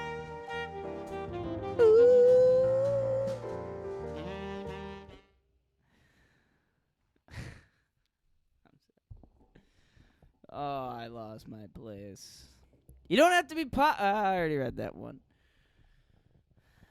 But no matter how much evil I see, I think it's important for everyone to understand that there is much more light than darkness. I don't know if that's one I want to read. But, well, we're going to go on it. We're going to do it. We're going to do it. Sticking with it. Let's stick with it. All right, let's stick with it, man. All right, the mental health quote of the week. But no matter how much evil I see, I think it's important for everyone to understand that there is much more light than darkness. Max, first thoughts. My first thoughts is on the surface. It's like, oh yeah, that's obvious. Like what, it's like, of course, right? But I think for someone like me, I am more of a pessimistic person, right? I really look at the negative aspects. I tell myself I'm like a realist, and I only look at what I think is the real aspects of life, right? But I think this quote, on the surface, it's kind of plain, ordinary, to the point. It's like, yeah, no, duh. But for someone like me, if I really think about it, it's like the easiest thing to do is pick out the negatives in a situation. The easiest thing to do is go to a restaurant and say what you didn't like about everything. Yeah. The easiest thing to do is go into any experience and say, I didn't have this going for me, I didn't have this going for me, this wasn't right, so I'm just never going to do that again. Like, it was dumb, it wasn't what I wanted, so I'm not going to do it. The bad always outweighs the good. But I feel like this is trying to say, like, there's way more good in most experiences, and if you can look for them, and if you can push your biases and negative attitudes and pessimistic mindsets, you don't have to push them aside because that's who you are. But if you try to look at the other side and look at the positives, like, say you go to a restaurant and it's not what you expected. The service wasn't great. The food might be cold, whatever, X, Y, or Z things. Like, But you're You're out at a restaurant. still out at a restaurant. You have the money to pay for that meal. Exactly. Like, there's so many more positive things going Maybe into you're that. out with family and friends. You get the And opportunity so- to spend time with them. And so instead of thinking like, oh, my experience is now ruined because of this restaurant, right? Like, this restaurant ruined my experience. No, you can say, like, my experience could have been heightened because of this restaurant, but it wasn't. I still am lucky enough to drive a car on paved roads to a restaurant where I paid, whatever price, if it might be, you still had the funds, the means to pay that meal, and now it's a learning experience. Okay, I'm not going to go back to that restaurant, or if I go back, I'm not ordering this, or this one, the way you started this off just sparks a fucking fuse in my brain, because it's a pet peeve that I have is the people who find the worst in every situation, like, and I have people in mind and who I see this time and time again, so to speak. We're out of town and we're in a hotel room, and we got a hotel room at a hotel that maybe most people can't afford, which is it's not high class or anything, but it's a nice hotel, and it's, oh, why is the refrigerator on this part of the room, or I can't believe there's not a fucking microwave in our room. I can't believe there's a couple stains on the ground. This is the worst place I've ever stayed in my whole life, where it's like, right. How the fuck can you find those little nitpicky bullshit reasons to just blow apart the fact that you are lucky enough to have the money to pay for a hotel room, to be thousands of miles away from your own home, to be with your family, and the only things you can put spotlight on are the fact that your refrigerator isn't big enough, or there's not a fucking microwave in your room, or it's like, can't you see the light? Can't you see that there's way more light than darkness? Where who gives a fuck if there's a refrigerator in your room at all, or a microwave? Right. The fact that you are here with your family and you are getting to see friends and people that you haven't seen in years, or it's, this one does hit home, because I as much darkness as I do go through, I am one person, and I will pat myself on the back for this, is I do try and see the light and everything. And I think a big thing with this for me is work. Waking up in the morning and saying like, I can't believe it. I don't want to fucking work today. I don't want to do this today. I can't believe I have to get out of bed today. And it's those thoughts that you need to have, where it's like, well, I'm lucky enough to be able to, first of all, get out of bed and walk to my car and get into a car that is mine. Spaceship. And a spaceship, and get to go to work and get paid. Right. Like, not everybody gets to do that. You know, Right. people work for fucking pennies, and some people have to fucking scoot themselves out of bed into a chair and wheel over to their Right. fucking car that somebody else is driving because they can't drive. Like, this one hits home because I've been around, and I have been one of these people who find the fucking evil in such stupid situations where it's not evil, it's fucking selfish, just personal stupid problems that, you know, it's like, it's finding the worst in good situations. I feel like people have those nits to them where it's like, okay, this is such a great time, let's find the fucking worst thing that I can complain about it. It's Absolutely. Well, and I mean, you know me. That's basically my MO in a lot of things, is to be a pessimist about things, to see things, but at the same time, I also am able to acknowledge my fortune in the little things. I think so. I do understand the aspect of like nitpicking things and finding the little things in whatever situation that you're not happy with, which can be beneficial. You know, it can push you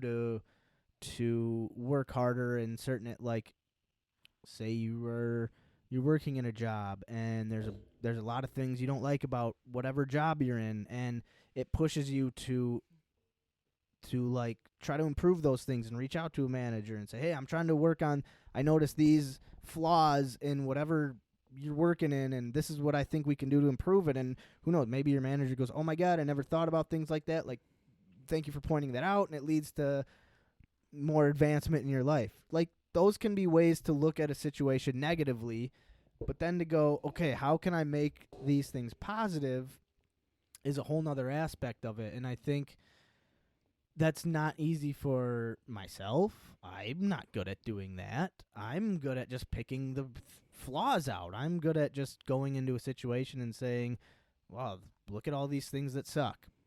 But because it's easy. It's easy. so easy. It's It easy is. to pick It's- those yeah. things out. What's hard to do is for your brain to see that there are flaws in a situation you may be in, but then go, but here are all these positive things about the situation. And it really is a mindset thing in terms of, I mean, it's one of the things, like, a theme of our show kind of is no expectations. If you go into something with almost no expectations and you're just kind of happy to be there and you're there to experience the experience, as you know, weird or cliche as it may sound, and you just kind of, you're there and you're in it and you go, oh, I didn't, you know, this hotel room is not great. Like, I'm traveling, I'm out of town, and I just need a place to stay for the night, and oh, this is a cheap motel. Oh, it's not clean at all. Well, how much did I pay for this room? $50. Well, I guess, you know, for $50 it's pretty clean, you know. Yeah. I can't complain, and blah blah blah. You know, there's just, And at that point, you're fortunate enough to have those thoughts. Like, at that point, like, exactly.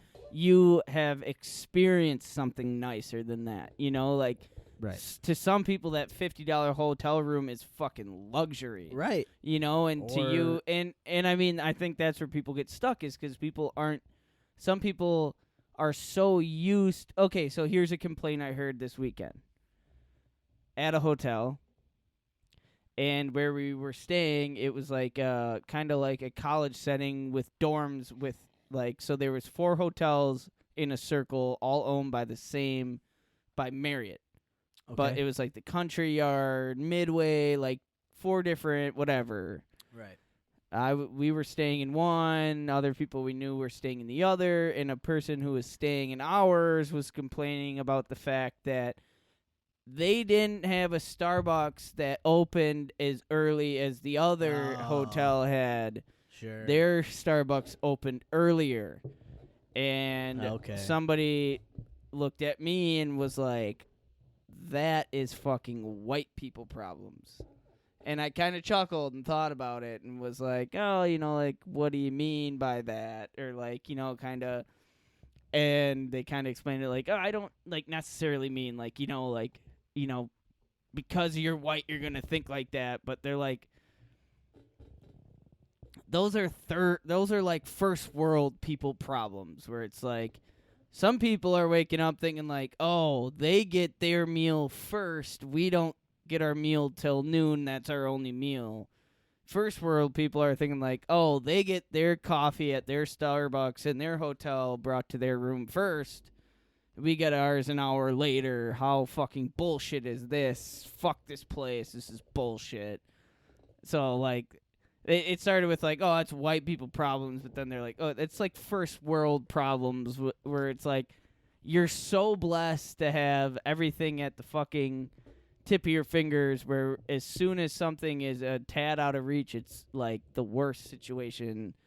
And that's like, that is a huge pet peeve of mine, where it's like people can find the smallest, and I do it, Of course. and maybe I don't, and like that's the thing about a pet peeve is like you probably do your biggest pet peeve more Absolutely. often than not, but you don't notice it because you're doing it. It's It's a like pet peeve. like another big pet peeve is chewing with your mouth open, and I hate when people do that. But I've also had people come to me and been like, "You fucking do it all the time."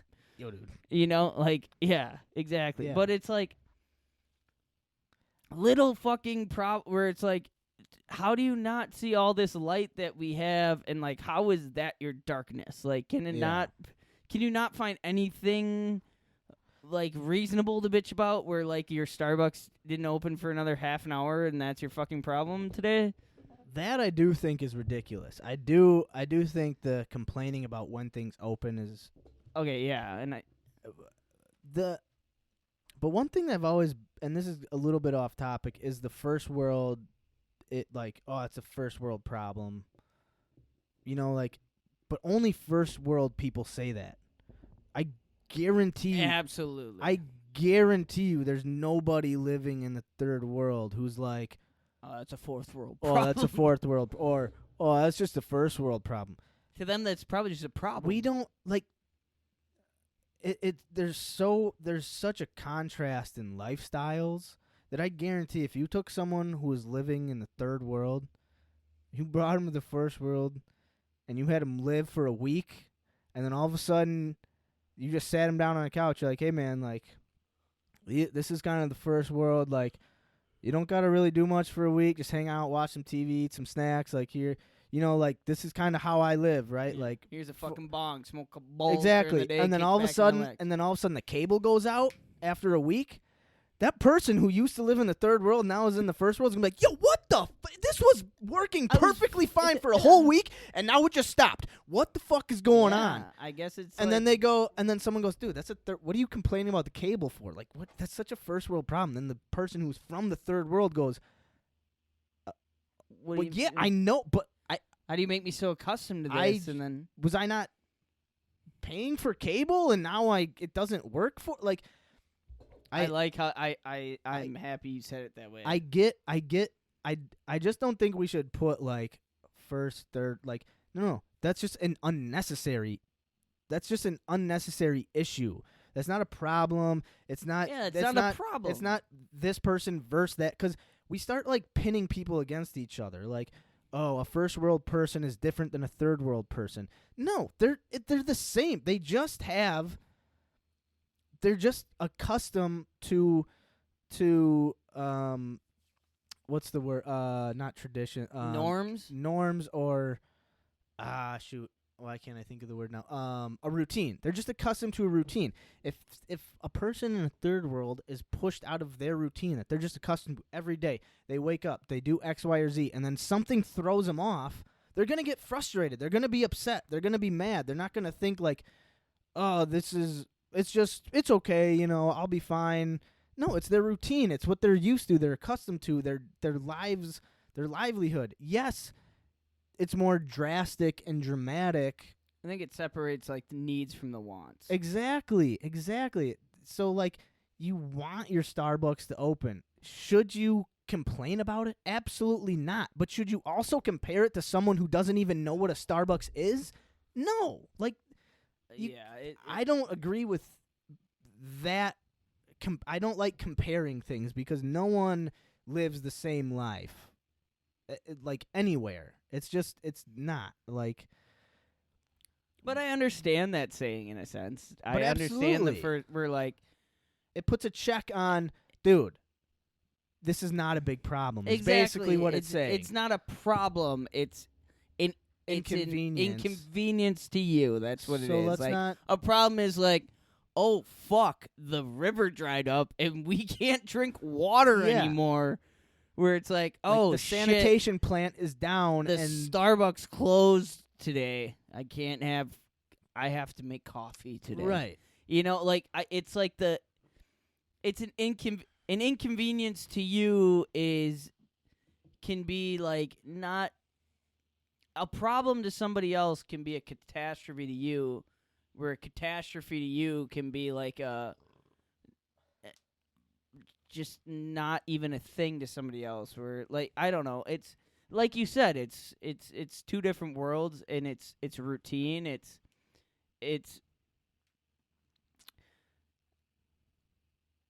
I don't know. It's just it's amazing. I find it it baffles me even with inconveniences I have for myself, like the things that I get frustrated about, or that and I love how this quote got us off on this tangent, because this is kind of the I don't know, the mindset to it, but like I still have those days where like I'll even slow myself down, where I will get frustrated about like, oh fuck, I don't have fucking coffee creamer today. Like I have to drink my coffee black. I mean, like I like my coffee black, but like say I don't like. Throws you off. Are of that you morning. fucking kidding me? That ruins my whole fucking morning. Or like, you know, like. Absolutely. And then it's like those come to earth moments where it's like, what how is this ruining my day today? Right. How is this ruining my day? Oh, my phone's at 20% and I can't charge it till I get to work. What a fucking inconvenience. Right. Like, it's like those are little things where it's like, dude, why are you worrying so much about little fucking inconveniences that are easily fixed? We're like, worry about something that needs to be worried about. Like, I don't know. This fucking thing got me on the whole sort of mindset. Well, absolutely. Man. Well, but that's the whole point of the quote, I think, is to, you know, when you first read it on the surface, I was like, man, that's not much there. I mean, it's just kind of black and white. It is what it is. But when you really break it down and you look at it from Let me say a it again. person to person, everyone has those moments where they just something pisses them off irrationally. That if they told someone like, oh, I'm having the worst morning because I ran out of creamer for my coffee, to someone else they might be like, what are you talking about? But say you've put creamer in your coffee for 30 straight years and all of a sudden it's not there, that's gonna really throw you for a loop, and you're just gonna like it. Yes, it's not a big deal, but all of a sudden, like, something is flipped on its head, and you have to try to comprehend it from a whole new perspective. And it is a lot sometimes. But if you're not able to just take a step back and go, all right, big problem, little problem. Yeah. I'm living, I'm breathing. I can go to this. I might stomach's be 20 minutes late for work, but I can go to a store and buy some creamer if I want. Like, no problem. Like, If I'm 20 minutes late for work, what the fuck? You know, like. exactly. Like, But some people, if they're 20 minutes late for They're work, fired. They're canned. right. And so, but at the same time, they're still going to a job. They're still working. You know your reality. You don't. Okay, maybe one day without coffee. Are you literally going to die? No. It's gonna be a harder. It's just day gonna for be you. different day. different. And you have to look at it. And now it's taking that quote and being like, okay, this is not my favorite day. I'm not enjoying this day, but what positives can I take out of it? Oh, I have lived a day without coffee creamer when 30 years I've put creamer in my coffee, and I'm okay. Everything was normal. Everything was the same. Or I didn't get any coffee this morning when normally every day I get coffee, but Didn't get my coffee. I'm all pissed off. Yeah. Did Let me shift the mindset of this conversation, okay? Let me read this one more time and let me kind of ease us onto a different thought process of this. So, no matter how much evil I see, there's much it is. Okay, let me reread it. No matter how much evil I see, I think it's important for everyone to understand that there is much more light than darkness. So another way I think about this is this whole presidential election we went through. Okay. We're getting political. Yeah, I mean, as political as I get, this is it right here. Watch out, folks. Here we go. I- Bombshell. Bombshell. Go! So, the evil I saw through the presidential election is just it wasn't my worries necessarily about who got into that chair. It was, I hated this election because I saw so much evil in how much hate and separation that it brought to our whole country. To me, it was the hardest thing for me to see was the light more than the darkness. It was like I saw family members, not want to talk to each other. I saw friends completely exile each other because of their beliefs. And the hardest thing for me to see was where that light was. Like, where does this bring us? If so and so gets elected over this guy, well then, cool. Maybe what's good for me is getting taken care of, but now I'm not going to talk to this person because they don't believe what I believe in. Like, it's the separation of your beliefs and other. Like, it was. I saw so much evil in that whole process, that whole year of the election. And I mean, so you can even see it through like political like ads and shit, where it's like, this is where it dug a hole for me. It's like every political ad was like burying if you're not on my side, you're a piece of fucking shit, dude. You're a fucking no good scumbag. Get the fuck out of my earth type of human being. Like, it was like, how do I see the light at the end of this tunnel if my friends and family are separating over two fucking human beings? Like, I guess little things, and I mean, I guess this is kind of branching from mental health, but at the same time, that's like an evil on earth, is like separation. It's like political views, religious views are such evils to each other. Your political view is evil to me. My political view is evil to you. How is there any light at the end of this tunnel if nobody can agree on anything? I guess I made that a scramble of fucking thoughts. No, I think you're. I get what you're saying in a lot of ways, and I feel like it's kind of not how you choose to look at it, because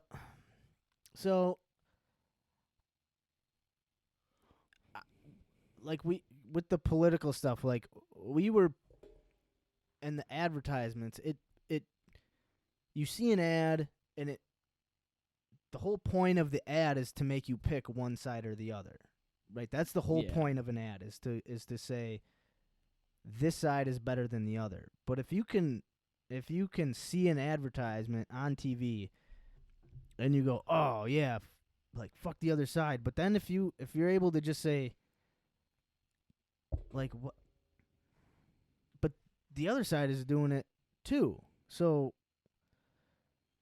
like taking a step back and really just being like, we shouldn't be divided. Yes, we can have different perspectives, and I've got friends far on both sides, as far as you can get on both sides, right? But if you can look at someone and just be like, oh, this is why they're saying, this is why they're on whatever side they're on. Do they hate? Are they saying things with hate? Are they saying things with malice? Are they trying to hurt other people, some cases, yes, and those people just shy away from them. Like, because if you just leave them alone and let them be and let them run their mouth and you don't interact with them, they're just going to go away. But if you just keep pushing that button or pushing their buttons because you think your buttons are correct, that feud is just going to grow. And you're just going to see other sides. But yeah, it's like the light is perspective, I feel like. There are, personally, I try to think that whatever side whatever team you want, look, Bears versus Packers, right? Bears fans just want to win a Super Bowl. Packers fans just want to win a Super Bowl. I don't want to hurt a Bears fan because they love the Bears. But I hate the Bears. But I hate the Bears. I just don't want them to win football games. And the light is, we have the best rivalry in sports. Right. It shouldn't be I hate you. I just don't want you to win. And what happens is when one side or the other wins, the winning side always puts the losing side down. They always just shove them down and they push them down and they say, you lose, you're a loser, you suck, you are not as good as me, you are bad. And that just creates animosity where if you look at it and be like, oh, we got you this time, but I can't wait for our next battle, Yeah. man. Like, I know you guys are going to come at us with everything you got. Yeah. Like, can't wait to hang out next year, that's the motherfuckers. Let's have positivity. fun. That's the light. Like, we are humans. We are playing a game. These are games we are playing. Don't hate people. Just don't tie them up and drag them behind you. And I'm horrible. I'm not good at. Now, well, I don't ever wish harm on a Bears fan. I don't think I've ever been like that. But in terms of internalizing a loss, right? Like a Packers loss, That's let's when say. it gets hard. That's hard. Internalizing a political loss. If you are very much on one side and instead of going, man, they got us. However they push their policies or push whatever, they beat us. How can we be better? And then we're going to come back and now obviously I'm not big into politics and I really don't know how it works. I really, really don't. And I do understand that it gets heated in their sides, their teams. But along with like the mental health stuff and in terms of seeing light and darkness on both sides, I do genuinely believe that both sides of the political parties just want the United States to be as best as it can be. They both just have different viewpoints on how it can be the best. So I understand that, like, there's hatred there, right? I understand that, you know, there's teams. And, like, I don't know, I guess the light in there's evil on both sides, right? Both teams you can find evil in both sides. If you're looking for it, you can find it.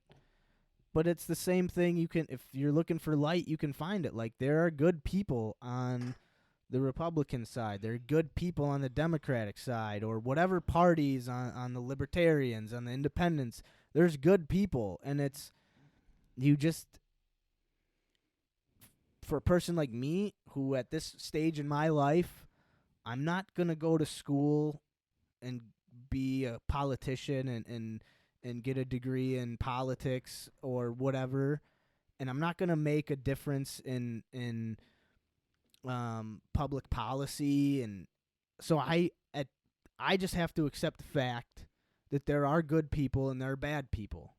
And there's going to be good people on my side and bad people on my side. There's going to be good people on the other side and bad people on the other side.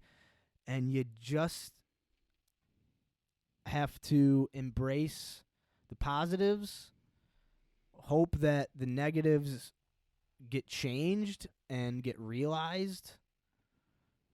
Yeah. But keep pushing that, like, I really do think that if we all just, love each other and embrace our differences and say, I understand that you view things this way. I hope you understand that I view things this way. Can we maybe come together? Can we compromise and you get a little bit of this, I get a little bit of that?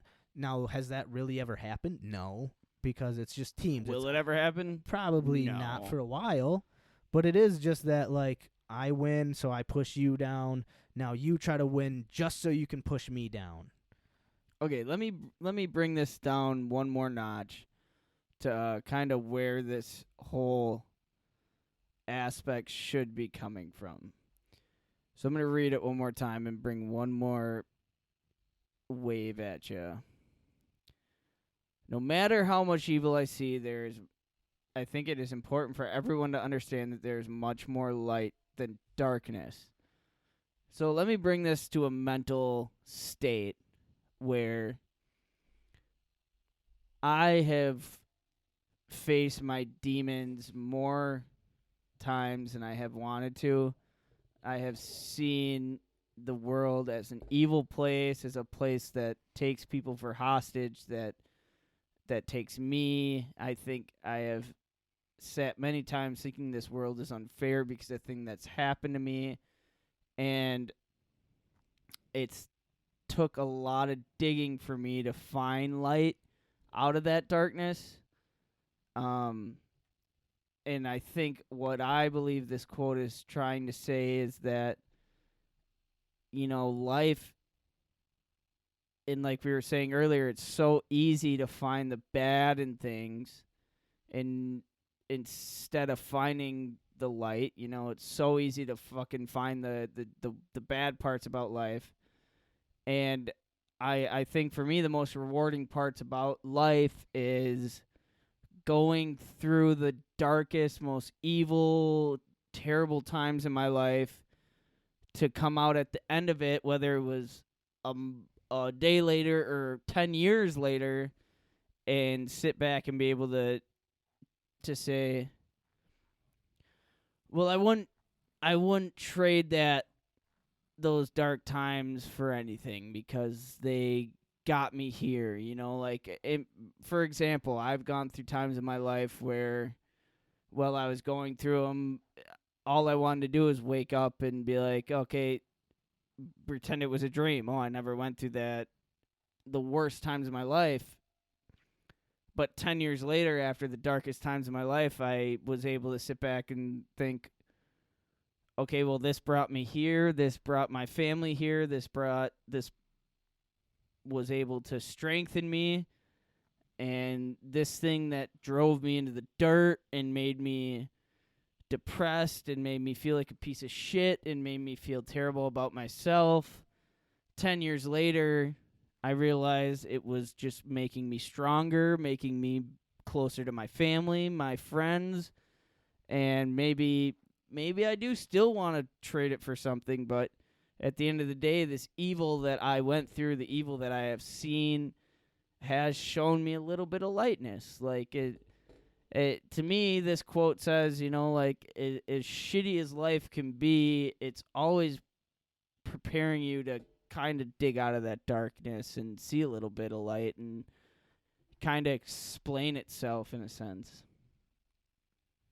I agree. I think that basically what you said rings home to just about everyone, right? Like, most people have gone through some type of hardship, and it's not comparing to anyone else. It's just in your life, there are things people were born into situations. They were born into easy situations, hard situations, easy situations that got harder situations that got harder, hard situations that got easier, all those things people are just born into a lot of times. Now, some people can put themselves into hard situations and they have to dig their ways out of those. But what you were saying is that you can either let your difficult situations define you and say, no, this is what happened to me. This is why I'm here. I'm just unlucky, and my life is hard and I'm just stuck in this cycle that I'm in. And I don't know what that's like, really. I'm not, I can't really put myself in those shoes, but I can say that my own personal hardships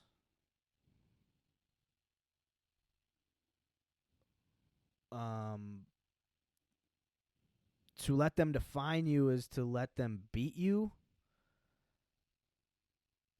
Yeah. And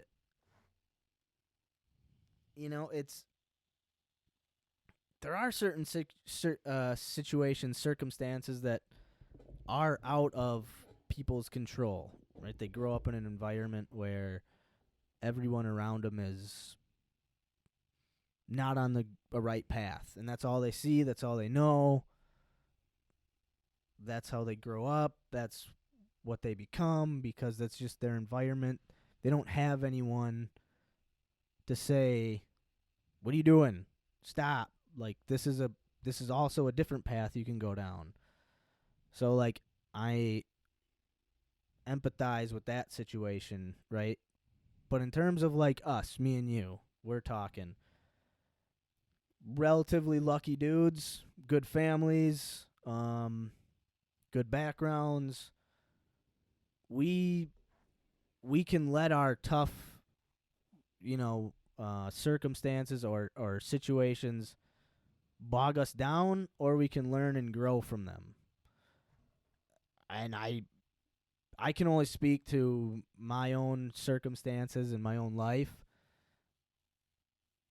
And it's just I get what you mean in terms of, like, there's so many things in life that you can just turn to and say, "No, this was a dark moment in my life. I'm only going to let the darkness to continue to creep in." Or you can say, "This is a really dark moment in my life, but here's one little ray of light coming in, and I'm going to grab onto it, and I'm going to just hope that I can keep pulling myself towards this light instead of letting instead of closing the blinds and just turning and forgetting about the light and, like, pushing it away." So it's tough because I don't know what other people's situations are like. I don't know how unsurmountable people's misfortunes are. And so, like, someone could listen to this and be like, "Dude, you can say, like, oh, just turn it around and turn negatives to positives, and it's no problem, it's easy." So I really don't know how to express my feelings towards this quote. Yeah. With only my own personal. I mean, I guess what not trying to say, or what I guess what I feel from it is there was plenty of times where I knew I was in the darkness and tried hard to hold on to something that I thought was going to get me out of it, and it never did. And I guess what I realized is that it takes time, and it took situations for me to even realize that I was not necessarily in the light, but climbing towards it. And it was never anything that I planned for or did or strived for. It was never I was never climbing towards the light. I was drowning in what I thought was this darkness until I finally came to a point where I finally came above water and then all of a sudden realized, like, oh, like, it's not that I'm out of the darkness. It's, okay, I realized the light that this darkness has brought to me. I realized the positives that has come from this. And I guess what I'm trying to say is, like, you're never going to be out of that dark, but I mean, for me, throughout time, I realized what I gained from it, what the strengths I and my family and my friends are. For me, I'm never out of the darkness. I don't think anybody's ever going to be out of the darkness that you're in. And sometimes, in me especially, sometimes I was drowning so deep into it that I never thought I'd get out of it. And I tried so hard to and never could, but it took time, it took experience, it took more darkness, it took that hole getting deeper and deeper and deeper until one day I just realized what maybe the small positives I was getting out of it. You know, like, I think what this quote is saying to me is that there's the evil that you live in and the darkness you live in is submerging, is suffocating, is overwhelming, but take what you can from it. There are lights out of every shitty darkness situation. I mean, there's always something you can take from it, and if you do come to a moment or a realization of a little bit of light, hold on to that, learn from it, and let it help you float through the rest of the darkness until you can kind of level out and level head. I mean, we're never going to be out of darkness, man, until we die, you know.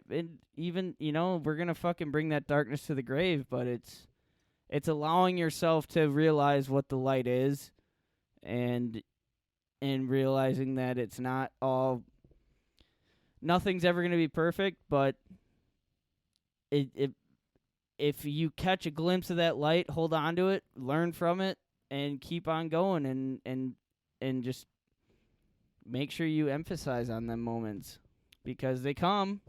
Yeah. Whether you want it or not. The harder you try, you know, you can try as hard as you want. You're never going to be able to force that light into your life.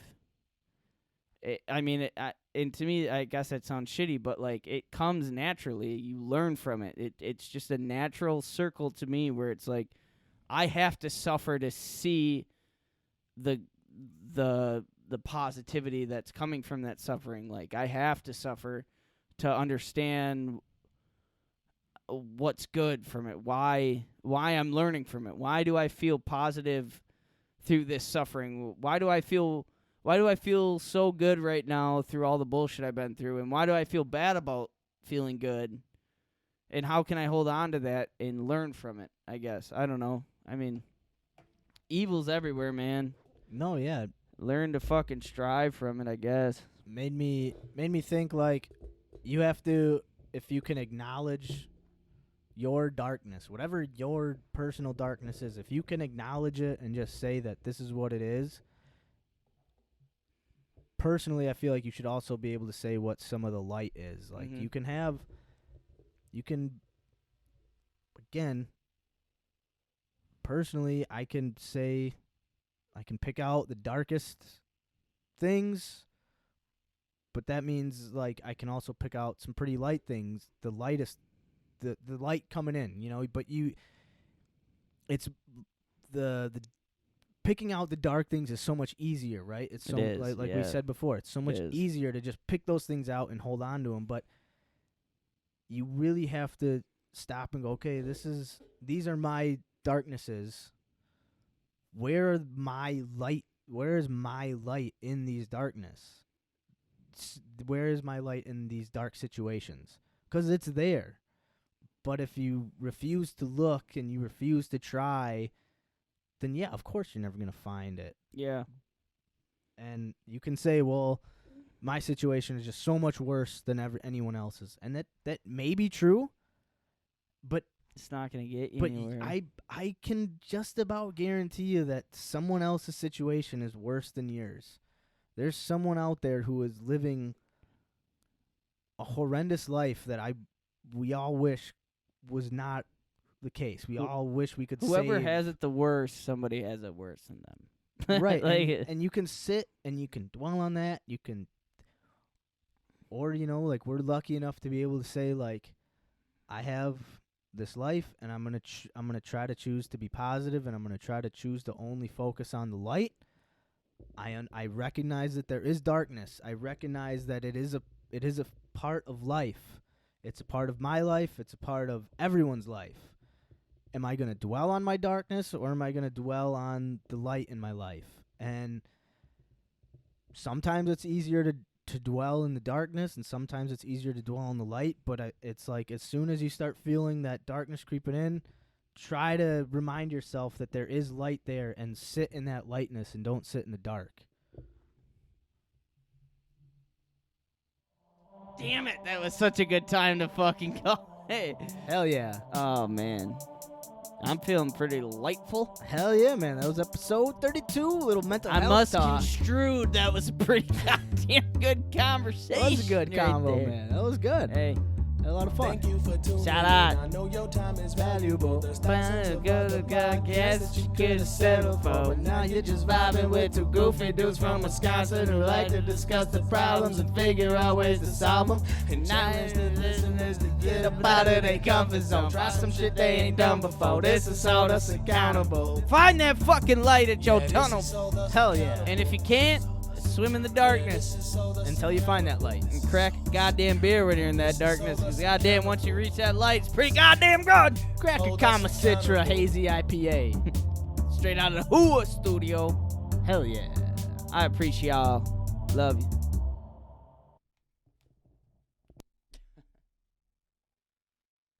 Not gonna lie, those spicy wings just threw